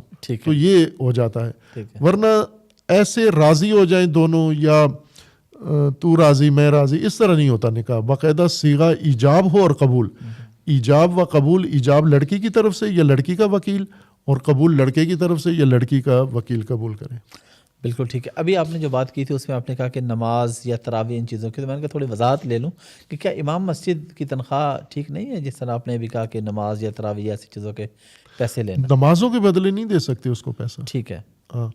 یہ دے سکتے ہو کہ وہ چونکہ اس کی ضروریات زندگی ہیں، وہ نمازیں پڑھاتا ہے، پابند ہے، کہیں اور جا نہیں سکتا، کہیں اور اس کی درآمد کا ذریعہ نہیں ہے، تو آپ اس کی ضروریات پوری کر دو. لیکن یہ نمازوں کے مثلا پر رکعت اتنے ریٹ رکھ کے یہ نہیں کر سکتے آپ. ٹھیک ہے. ٹھیک ہے. یہ کر سکتے ہو کہ وہ چونکہ اپنا سارا وقت دین کو دے رہا ہے، تو اس کے وقت کی آپ اسے تنخواہ، اس کی جو ضروریات زندگی ہیں وہ آپ اس کو پوری کر دیں اس کی. یہ کر سکتے ہو آپ. بالکل ٹھیک ہے. اور یہ تو ہے، آپ مثلا دین میں تو حتی مجاہد کو بھی تنخواہ نہیں دے سکتے آپ. جہاد بھی پیسے لے کے نہیں کرنا، تنخواہ پہ نہیں کر سکتے. دین میں شرط یہ ہے کہ مجاہد کا گھوڑا اپنا ہو, تلوار اپنی ہو, ڈھال اپنی ہو, گھوڑے کا گھاس بھی اس کا اپنا ہو. اس کو ملے گا کیا جہاد کے بدلے میں؟ مال غنیمت, تنخواہ نہیں ملے گی. لیکن اگر ایک مجاہد ایسا ہے کہ اس کے پاس ہے ہی نہیں ہے کچھ بھی, تو پھر بیت المال سے اس کو دیں گے آپ. ٹھیک ہے, وہ جہاد کے بدلے میں نہیں, ضرورت کے بدلے میں. ضرورت کے بدلے. دین ضرورت پوری کرنے کا حکم دیتا ہے, لیکن عبادتوں کا بدلہ اجر نہیں کہ پر رکعت اتنے, پر روزہ اتنے, پر صلوات اتنی, پر تقریر اتنے, یہ نہیں دے سکتے آپ. یہ کاروبار ہے, یہ تو بزنس ہے یہ. اور یہ شیعہ کی شادی میں ہم نے اکثر دیکھا ہے, یا سفر میں جا رہے ہوتے ہیں تو امام ضامن ایک باندھا جاتا ہے, یا شادی کے دوران ہم نے دیکھا ہے کہ یہاں پہ وہ باندھتے ہیں یا ہاتھ میں کچھ. اس کی کیا حقیقت ہے اور یہ ہے کیا چیز؟ مجھے اس کی تفصیل بھی معلوم نہیں ہے.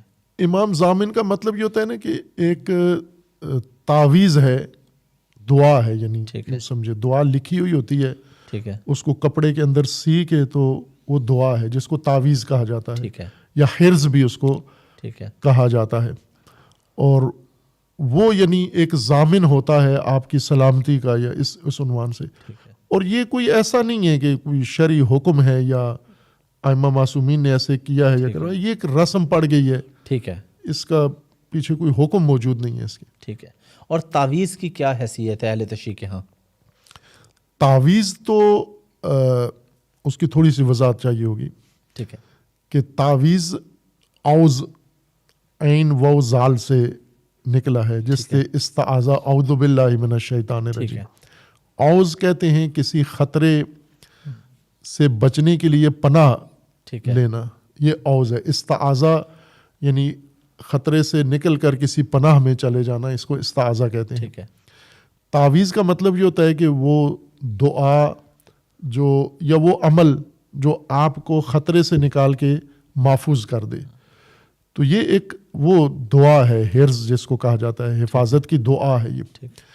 لیکن جو طریقہ رائج ہو چکا ہے کہ اس کو لکھ کے بازو سے یا گلے میں ڈال لیں, یہ بھی کوئی ایسا کوئی مسنون طریقہ یا مشروع نہیں ہے. ٹھیک ہے. ایک طریقہ ہے کہ جیسا مثلا دعا ہے, عموماً دعا کا طریقہ تو یہ ہے کہ آپ زبانی طور پر تلفظ کر کے دعا کسی کے لیے کریں. ایک طریقہ یہ ہے کہ آپ دعا لکھ کے جیب میں ڈال لیں یا دعا لکھ کے گلے میں. اب یہ جو لکھی ہوئی دعا ہے یہ بھی دعا شمار ہوتی ہے یا نہیں ہوتی؟ شاید نہیں ہوتی ہوگی, چونکہ دعا کے لیے نیت چاہیے, دعا کے لیے قصد چاہیے, دعا کے لیے ارادہ چاہیے. دعا تو انسان کے اندر سے پکار ہے نا, دعا کا مطلب پکار ہے. تو لکھی ہوئی چیز کیسے پکار ہو جاتی ہے؟ تو اگر یہ دعائیں بھی ہیں تو وہ بولنی چاہیے. انسان کو تعویذ لکھ کے پھر اسے بار بار پڑھنا چاہیے. اگر وہ پڑھ رہا ہے تو یہ دعا ہے, اگر پڑھ نہیں رہا تو جیب میں رکھا ہوا ہے تو یہ تعویذ نہیں, دعا نہیں. ٹھیک ہے. اور علامہ صاحب, موسیقی کے حوالے سے اہل تشیع کا کیا موقف ہے؟ موسیقی جائز ہے, ناجائز ہے؟ اور تھوڑا سا اگر میں یہ پوچھ لوں کہ اگر روزے کے ساتھ کوئی بندہ گانا سنتا ہے, موسیقی سنتا ہے, تو کیا روزہ بھی اس کا ٹوٹ جاتا ہے یا روزہ برقرار رہتا ہے؟ موسیقی میں پاکستان میں تو اہل تشیع کا بڑا کردار ہے, بلکہ پاکستان کی موسیقی شیعوں نے زندہ رکھی ہوئی ہے.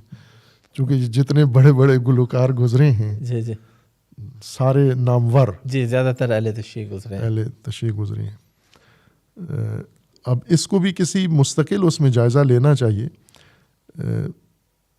یہ اس وجہ سے نہیں ہے کہ تشیع میں موسیقی جائز ہے یا تشیع موسیقی کی اجازت دیتا ہے یا مذہب ان کو کہتا ہے. یہ مذہبی لوگ تو نہیں ہوتے, یہ تو خاندانی موسیقار تھے, جی, مذہب شیعہ کا اختیار کر لیا. ٹھیک ہے. تو اس سے یہ نہیں تاثر ملتا کہ ان کو مذہب نے اس کام پہ ڈالا ہے. بالکل ٹھیک ہے. یہ ان کا خاندانی پیشہ تھا. اگر یہ تشیع میں نہ بھی آتے تو بھی ان کا پیشہ یہی تھا. بالکل ٹھیک. جیسے خاندانی پیشے چلتے ہیں. بالکل. اب باقی تو خاندانوں میں پیشے ختم ہو گئے ہیں, لیکن موسیقی میرے خیال میں ابھی بھی خاندانی ہی ہے. باقی موروثی ختم ہو گئے ہیں. ابھی مثلا اب نائی کا بیٹا نائی نہیں ہوتا, ہاں جی, موچی کا بیٹا موچی نہیں ہوتا, لیکن موسیقی میں ابھی تک چل رہا ہے. موسیقی میں موروثیت ہے. جی جی. لیکن بہت سارے شیعہ نامور لوگ اس میں گزرے ہیں. موسیقی شیعہ مذہب میں بھی جائز نہیں ہے. وہ موسیقی جس کے اندر طرب ہو, جس کے اندر ایک کیفیت انسان کی پیدا ہوتی ہو, ہیجانی کیفیت جو انسان کے اندر پیدا کرے, ٹھیک ہے, وہ موسیقی طرب, لذت اور طرب یا لہو اور لعب کے لیے جو موسیقی ہو وہ قطعاً حرام ہے. اس کے اوپر تمام فقہا کا فتویٰ ہے. لیکن وہ موسیقی جس میں یہ نہیں ہو, یہ خصوصیتیں نہ ہو, چونکہ ہر موسیقی میں طرب نہیں ہے. ٹھیک ہے. کچھ موسیقی ایسے ہیں جو احساس تو پیدا ہوتا ہے لیکن تربیہ احساس ٹھیک ہے. پیدا نہیں ہوتا اس کے اندر, یا لذت اور کہہ سکتے ہیں ہم ہے جانی کیفیت یا لہو اور لعب کا ٹھیک ہے. نہیں ہوتا, بلکہ سنجیدگی. جیسے جنگی موسیقی ہے, ٹھیک ہے. جنگ میں, جی بالکل. یا مثلا پہلے تو ماہ رمضان بھی موسیقی سے شروع ہوتا تھا, جب چاند کا اعلان ہوتا تھا, جب اسپیکر نہیں تھے تو کوئی ڈھول وغیرہ ڈھول سے ہی اعلان ہوتا تھا. تو یہ اس سے تو کسی کے اندر طرب پیدا نہیں ہوتا, اس سے انسان کے اندر ہوتا ہے کہ چاند نظر آ گیا ہے. یا اس طرح جنگ کے موقع پہ, یا شادی میں دف بجایا جاتا جنگ بجانا اور وہ. ہاں, یعنی وہ موسیقی جس میں لہو نہ ہو, لعب نہ ہو, ٹھیک ہے. اور طرب نہ ہو. ٹھیک ہے. اس کے بارے میں بعض فقہا کا فتویٰ ہے, جیسے رہبر معظم ہے ٹھیک ہے. آیت اللہ العظمہ خامنئی تامزلو, ان کا یہ فتویٰ ہے کہ اس موسیقی میں کوئی حرج نہیں ہے جس میں یہ خصوصیات نہ ہو. لیکن کچھ ہمارے فقہا ایسے ہیں جو مطلقہ غنا مطلقہ حرام ہے, چاہے وہ قرآن پڑھنے میں ہو, اذان دینے میں ہو, یا جس میں بھی ہو. وہ جیسے اہل سنت کے بعض علماء ہیں جی جی, وہ مطلقہ اس کو حرام سمجھتے ہیں. لیکن درست یہی لگتا ہے کہ مطلقہ شاید نہ ہو حرمت اس کی. ٹھیک ہے. وہی مشروط ہے حرمت ہے اس کی. اور روزے کے دوران اگر کوئی گانا سنتا ہے تو اسے روزہ ٹوٹ جاتا ہے یا روزہ برقرار رہتا ہے؟ نہیں, روزہ نہیں ٹوٹتا, مبتلات میں سے نہیں ہے یہ. ٹھیک ہے. گناہ ہے ٹھیک ہے, لیکن مبتلات میں سے نہیں ہے. جیسے وضو نہیں ٹوٹتا موسیقی سننے سے, جیسے وضو کے مبتلات ہیں, ان چیزوں سے وضو باطل ہوتا ہے. اسی طرح روزے کے مبتلات ہیں, ان مبتلات سے روزہ باطل ہوتا ہے. ان میں نہیں ہے یہ, موسیقی نہیں ہے. علامہ صاحب, میں نے کیونکہ آپ سے نکاح کی بات بھی کی, باقی ساری باتیں بھی پوچھی, تو میں جنازے کے حوالے سے بھی جاننا چاہ رہا ہوں کہ اہل تشیع کا جنازہ کس طریقے سے ہوتا ہے, اور کیا اہل تشیع کے قبرستان الگ ہوتے ہیں یا کسی بھی قبرستان میں دفنا سکتے ہیں؟ ویسے بعض جگہوں پر الگ ہوتے ہیں, لیکن زیادہ تر جگہوں پر مشترک ہی ہیں. ٹھیک ہے. جتنے بھی, چونکہ مخلوط آبادیاں ہیں, شیعہ سنی اکٹھے رہتے ہیں. جی بالکل. اور شیعہ سنی آپس میں برادریاں بھی ہوتے ہیں, ایک ہی برادری سے جی بالکل, کچھ لوگ شیعہ کچھ سنی, تو عموماً قبرستان ان کے مشترک ہوتے ہیں پاکستان بھر میں اگر ہم دیکھیں. لیکن بڑے شہروں میں اگر ہم دیکھیں تو بعض جگہ الگ الگ بھی ہیں, ایک سنی قبرستان ہے اور ایک شیعہ قبرستان ہے, زیادہ تر مشترک ہیں. اور اس کے لیے کوئی شرط نہیں ہے کہ الگ ہونا چاہیے قبرستان. آپ مسلمانوں کے قبرستان میں دفن کر سکتے ہیں. آپ جہاں مسلمان دفن ہے, خواہ شیعہ یا سنی, وہاں آپ اپنا میت دفن کر سکتے ہیں. ٹھیک ہے. اور جنازہ جو ہے وہ نماز جنازہ وہ بھی ملتا جلتا ہی ہے, اس فرق کے ساتھ کہ شیعہ کے ہاں نماز جنازہ جو ہے 5 تکبیر کے ساتھ ہوتا ہے. ٹھیک ہے. اور اس 5 تکبیر کے اندر جو دعائیں ہیں یا اذکار ہیں, مخصوص اذکار پڑھے جاتے ہیں جو تقریباً زیادہ تر دعائیں ہی ہیں. ٹھیک ہے. لیکن پہلی تکبیر میں شہادت ہے, شہادت توحید. یعنی میں اگر آپ کو سنا ہی دوں جنازہ شیعہ طرز کا, تو اس میں پہلی تکبیر میں جو مختصر میں پڑھتا ہوں کہ اشہد ان لا الہ الا اللہ وحدہ لا شریک لہ. پھر آگے بھی ہے لیکن آپ اتنا ہی پڑھ دیں تو کافی ہے. ٹھیک ہے, یعنی توحید ہے. توحید ہے. واشہد ان محمدا عبدہ ورسولہ, صلی اللہ علیہ. یہ پہلی تکبیر ہو گئی. دوسری تکبیر میں ہے صلوات ہے, اللہم صلی علی محمد وآل محمد وبارک علی محمد وآل محمد وسلم علی محمد وآل محمد کما صلیت وبارکت وسلمت علی ابراہیم وآل ابراہیم انک حمید مجید. مختصر, البتہ یہ مفصل بھی آگے. ٹھیک ہے. اور تیسری تکبیر میں کہا جاتا ہے اللہم اغفر للمؤمنین والمؤمنات المسلمین والمسلمات الاحیاء منہم والاموات تابع اللہم بیننا وبینہم بالخیرات انک مجیب الدعوات انک علی کل شیء قدیر. یہ مختصر, باقی آگے جتنی بھی ہوں دعائیں ہیں. ہاں, باقی مفصل بھی ہیں. اور چوتھی تکبیر میں خود میت کے بارے میں معین کر کے کیا جاتا ہے کہ اللہم انا ھذا عبدک وابن عبدک وابن امتک نزل بک وانت خیر منزول بہ اللہم انا لا نعلم منہ الا خیرا وانت اعلم بہ منا اللہم ان کان محسنا فزد فی احسانہ وان کان مسیئا فتجاوز عن سیئاتہ اللہم احشرہ فی اعلی علیین واخلف علی اہلہ فی الغابرین. یہ 5 تکبیریں. اس کے بعد پھر تکبیر ہوتی ہے, یہ جنازہ ہو جاتا ہے. یہ ہمارا. اور آپ کا جو جنازہ ہوتا ہے یہ سری ہوتا ہے جہری ہوتا ہے؟ جہری ہوتا ہے. اچھا, جہری ہوتا ہے. جہری. ٹھیک ہے.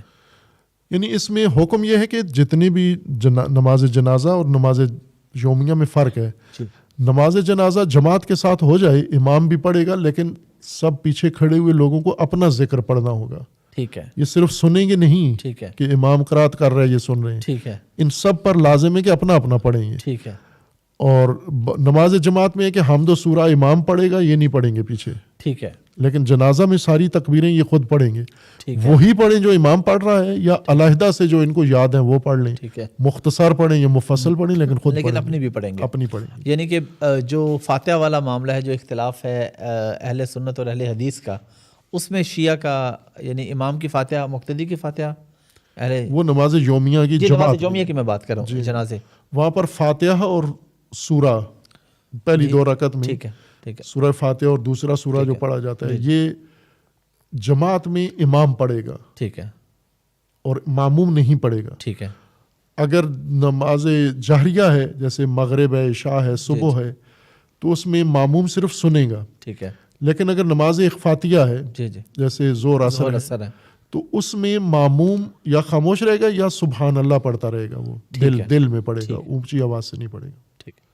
علامہ صاحب، ایک سوال اہل تشیع سے لازماً پوچھا جاتا ہے، وہ ہے متع کا، اور اس کے بارے میں ہم نے دیکھا کہ مسیار کے نام سے سعودی علماء کا بھی اس سے ملتا جلتا فتویٰ ہے، اور کہیں نہ کہیں اہل سنت میں بھی مجھے کیونکہ میرے پاس اس وقت ثبوت نہیں ہے، لیکن کہیں نہ کہیں کچھ نہ کچھ وہ لونڈیوں کے بارے میں اور کچھ ایسی چیزیں میں نے سن رکھی ہیں. تو ذرا آپ وضاحت فرما دیں گے کہ اہل تشیع کے ہاں کیا ہے، مسیار کیا ہے، اور کیا اہل سنت کے ہاں بھی کہیں اس چیز کی گنجائش موجود ہے؟ صحیح سوال. دیکھیں نا، ان سوالات کو میں عموماً جو کوشش کرتا ہوں کہ سوال ہوں یا بغیر سوال کے، وہ موضوعات جو سب کی ضرورت ہے، یعنی یہ کہ اس سوال سے لوگوں کی وضاحت ہوتی ہے یا کوئی عملی رہنمائی ہوتی ہے، وہ سوالات جن سے کنفیوژن پیدا ہوتی ہے، جن سے اور فرقہ واریت پیدا ہوتی ہے، تو عموماً میں گریز کرتا ہوں کہ ایسے موضوعات کو خاموش رہنے دیں، سائلنٹ رکھیں، اپنے اپنے فرقے میں اس کو کریں، اور سب کے سامنے ضروری نہیں ہے اس کو بیان کرنا، اپنے اس پر رہیں آپ. اب یہ سوال ایسا ہی ہے، اہل سنت سب دلچسپی رکھتے ہیں شیعہ کے بارے میں، اور شیعہ بھی دلچسپی رکھتے ہیں. شیعہ کی دلچسپی یہ نہیں ہے کہ یہ ہو سکتا ہے یا نہیں ہو سکتا. شیعہ اور طرح کی دلچسپی رکھتے ہیں. شیعہ کی یہ دلچسپی ہے کہ اگر یہ شیعہ مذہب میں ہے، جواز ہے، تو کرتے کیوں نہیں ہیں شیعہ. ٹھیک ہے. سنیوں کا یہ ہے کہ یہ کیوں کرتے ہیں اور اس کا لیکن عملی طور پر دونوں میں نہیں ہوتا. ٹھیک ہے. آپ پاکستان کی حد تک اگر کہیں ہوتا بھی ہو تو یعنی یہ نہیں ہے، نہ شیعہ کرتے ہیں، جواز سمجھتے ہیں اس کا، جائز ہے، لیکن کرتے نہیں ہیں عموماً. اور سنی تو جائز ہی نہیں سمجھتے.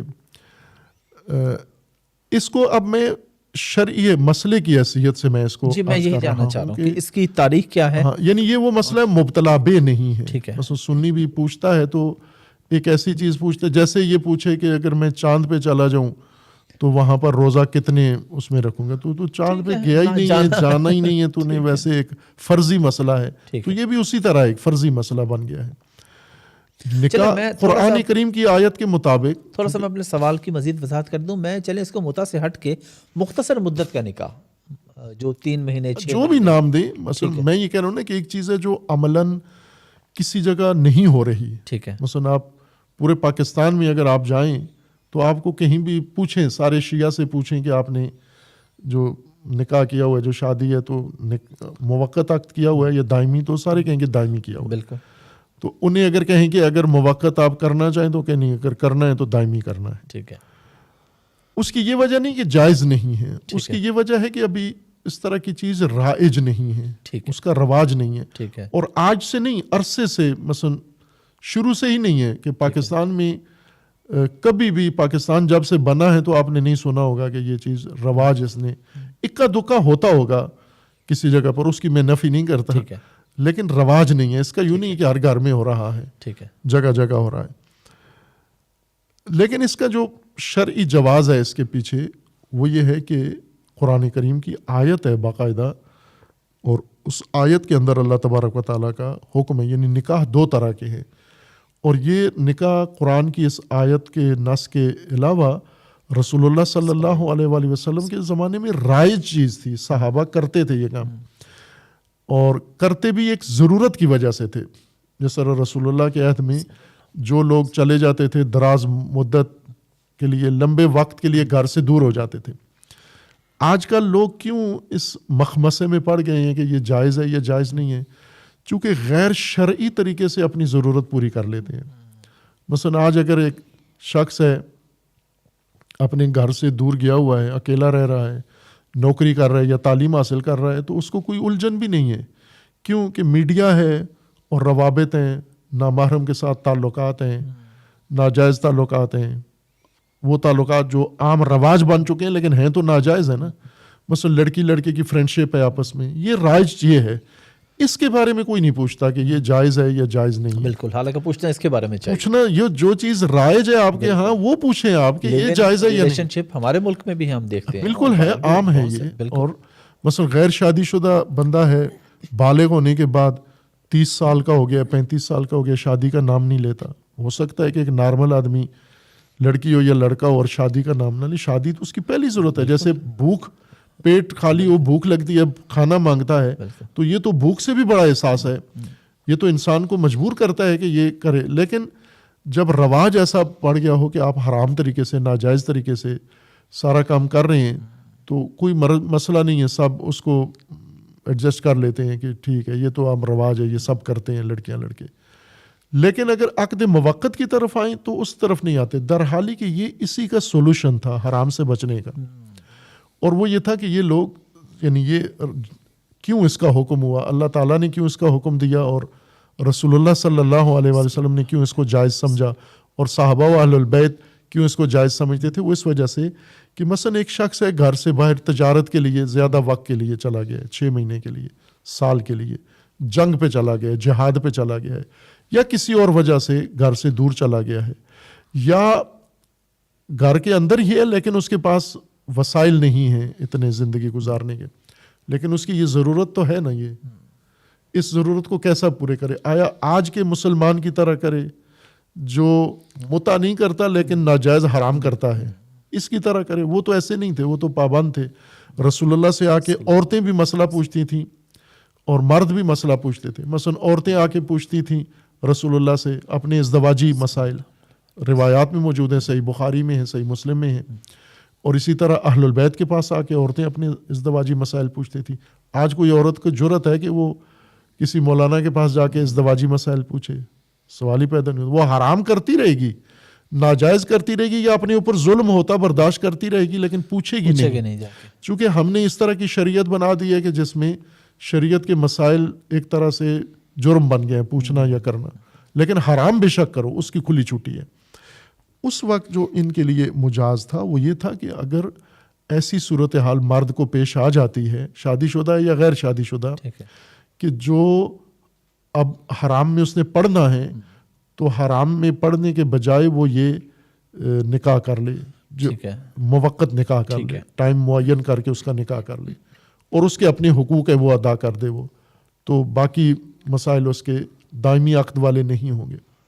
یہ ایک ضرورت کے تحت تھا, یہ لذت کے لیے نہیں ہے, یہ چسکے کے لیے نہیں ہے, یہ تفریح کے لیے نہیں ہے, اور یہ ہوسرانی کے لیے نہیں ہے.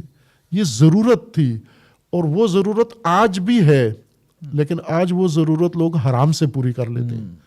آج شاید پہلے سے زیادہ ہے, چونکہ آج مثلا جو لوگ یورپ میں, مغرب میں گئے ہوئے ہیں غیر شادی شدہ, خوب کیا کرتے ہیں وہاں پر. اب ہم سے اتنے باتقوا ہیں یہ وہاں پر کہ تقوا کے ذریعے اپنے آپ کو کنٹرول کیا ہوا ہے, عصمت پہ فائز ہیں یہ لوگ. یہ تو نہیں آپ سوچ سکتے نا, جو حقیقت ہے قبول کریں, آپ جو ریئلٹی ہے قبول کریں. ابھی بچوں کے ساتھ زیادتیاں کرتے ہیں, مدرسوں کے اندر کرتے ہیں, گلی کوچوں میں کرتے ہیں. سب سے زیادہ جو ظلم ہوتا ہے وہ یہی ہوتا ہے. عورتوں کا ریپ کرتے ہیں, بچوں کے ساتھ زیادتی کرتے ہیں, اور فساد یا فرینڈشپ کے تحت کرتے ہیں, زبردستی نہ بھی, وہ فرینڈشپ کے تحت کرتے ہیں, اور رشتہ دار آپس میں کرتے ہیں. ابھی آپ دیکھیں ایک ہی خاندان کے اندر, بلکہ اب تو آپ کے ملک میں نوبت یہاں پر آ گئی ہے, نعوذ باللہ الا یعوذ باللہ. یہ ایسا زمانہ ہم نے دیکھنا تھا کہ باپ بیٹیوں کے ساتھ کر رہا ہے. ایسے کیسز آئے ہیں, ہے نا, یہ ریکارڈ پہ آئے ہوئے ہیں, ریکارڈ پہ آئے ہیں. تو یہ کیوں ہو رہے ہیں سارے کام؟ چونکہ آپ نے حرام کا دروازہ کھول دیا ہے, حلال کا بند کر دیا ہے. اس حلال کو تان تشنی کر کے, استہزاء کر کے حلال بند کر دیا, حرام کھول دیا ہے. تو لوگ اب اب جتنے حرام ہو رہے ہیں پھر اس کا جواب دیں, آپ ذمہ داری قبول کریں اس کی. ہونا تو یہ چاہیے تھا کہ یہ آپشن رہنا چاہیے تھا سرکاری طور پر رجسٹرڈ ہو کے, جس طرح یونین کونسل میں عقد دامی رجسٹرڈ ہوتا ہے, یہ بھی رجسٹرڈ ہو تاکہ ایک ریکارڈ میں رہے, حقوق طرفین کے پورے ہوں, کہ نہ ہو یہ خرابی پیدا نہ ہو معاشرے کے اندر. لیکن آپ نے کھلی چھٹی دی ہوئی ہے, بازار چکلے چل رہے ہیں, ان کی طرف نہیں ہے کوئی دھیان نہیں ہے. کیوں لوگ چکلوں میں جاتے ہیں, کیوں فساد کی طرف کیوں جاتے ہیں؟ آج کل تو یہ سوشل میڈیا نے اور زیادہ یہ حرام ان کے نزدیک کر دیا ہے.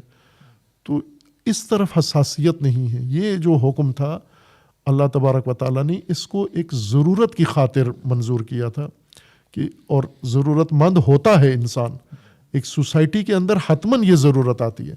جس طرح آپ باقی اس نکاح کے علاوہ باقی ضروریات نہیں ہیں, کہ آپ اگر سفر پر ہیں اور آپ کے پیسے ختم ہو گئے ہیں, ہوتا ہے یہ نہیں ہوتا, ہوتا ہے نا. آپ اگر سفر پہ مریض ہو گئے ہیں تو ضروریات تو پیش آتی ہیں, ان ضروریات کا سولوشن ہے یا نہیں ہے؟ اگر نہیں ہے تو پھر یہ دین کیسا ہے جس کے پاس آپ کی ضروریات کا سولوشن نہیں ہے؟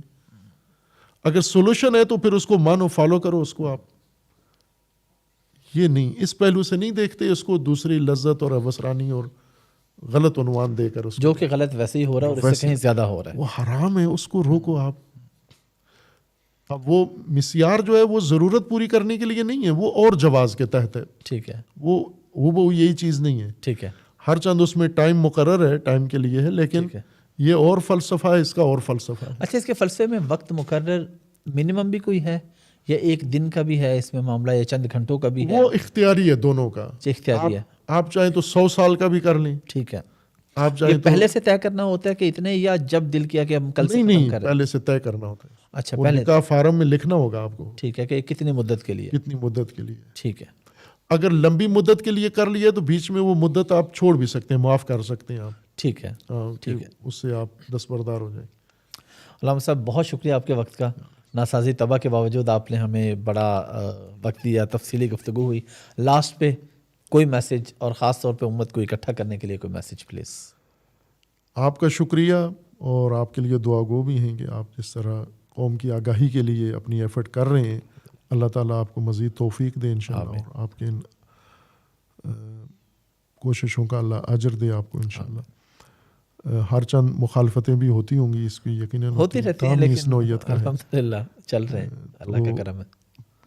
اس راہ میں جو کچھ آپ سہیں گے وہ اس کا بھی ایک اجر ہے. اور ہم آپ کے شکریہ کے ساتھ ہم آپ کے جو سامعین ہیں, ناظرین ہیں, جو آپ کا پروگرام دیکھتے ہیں, اور ویسے بھی جہاں تک یہ آواز پہنچتی ہے, میں تو یہی کہتا ہوں کہ ہم اپنے دین کی بنیادوں کو دیکھیں. عقل بھی کہتی ہے, دین بھی ہمیں یہ کہتا ہے کہ ہم انسان ہونے کے ناطے انسانی احساس, انسانی ضمیر اور انسانی جذبے کے ساتھ زندگی گزاریں. انسان کا ویری نہ ہو, انسان کا دشمن نہ ہو. ہم جانوروں میں بھی دیکھیں نا تو بھیڑیا بھیڑ کو کھاتا ہے, بھیڑیا بھیڑیے کو نہیں کھاتا. دوسری نسل کا مخالف ہے, اپنی نسل کا نہیں ہوتا, لیکن انسان اپنی نسل کا دشمن ہو جاتا ہے. اور یہ بے حسی, بے ضمیری نہیں ہونی چاہیے. یہی احساس ہمارے مر جاتے ہیں, پھر ہم جہاں ضرورت ہوتی ہے اپنے احساسات کو ظاہر کرنے کی وہاں نہیں کرتے. ہمیں تو دین آیا ہی یہ احساس بیدار کرنے کے لیے, انسانی احساس اور انسانی فطرت کو نمایاں کرنے کے لیے. علی علیہ السلام کا فرمانا ہے کہ اللہ نے نبی مبعوث کیے ہیں تاکہ آپ کے وجود کے اندر اللہ آپ کے فطرت کو جگائے, آپ کے عقول کو خدا جگائے, اس لیے نبی آئے ہیں. تو ظاہر ہے وہ انسانی فطرت کا بھی تقاضا ہے کہ ہم انسانی رشتوں کو پہلے ترجیح دیں, اسلامی رشتوں کو ترجیح دیں, اور اختلاف یا جو بھی فرقے میں ہیں ان احساسات کو اپنی حد تک محدود رکھیں. انسانی اور اسلامی احساسات کو سامنے رکھ کر ایک دوسرے کے ساتھ امت واحدہ بنے انشاءاللہ. بہت بہت شکریہ. انشاءاللہ اللہ آپ کو جزائے خیر دے. اللہ سلامت.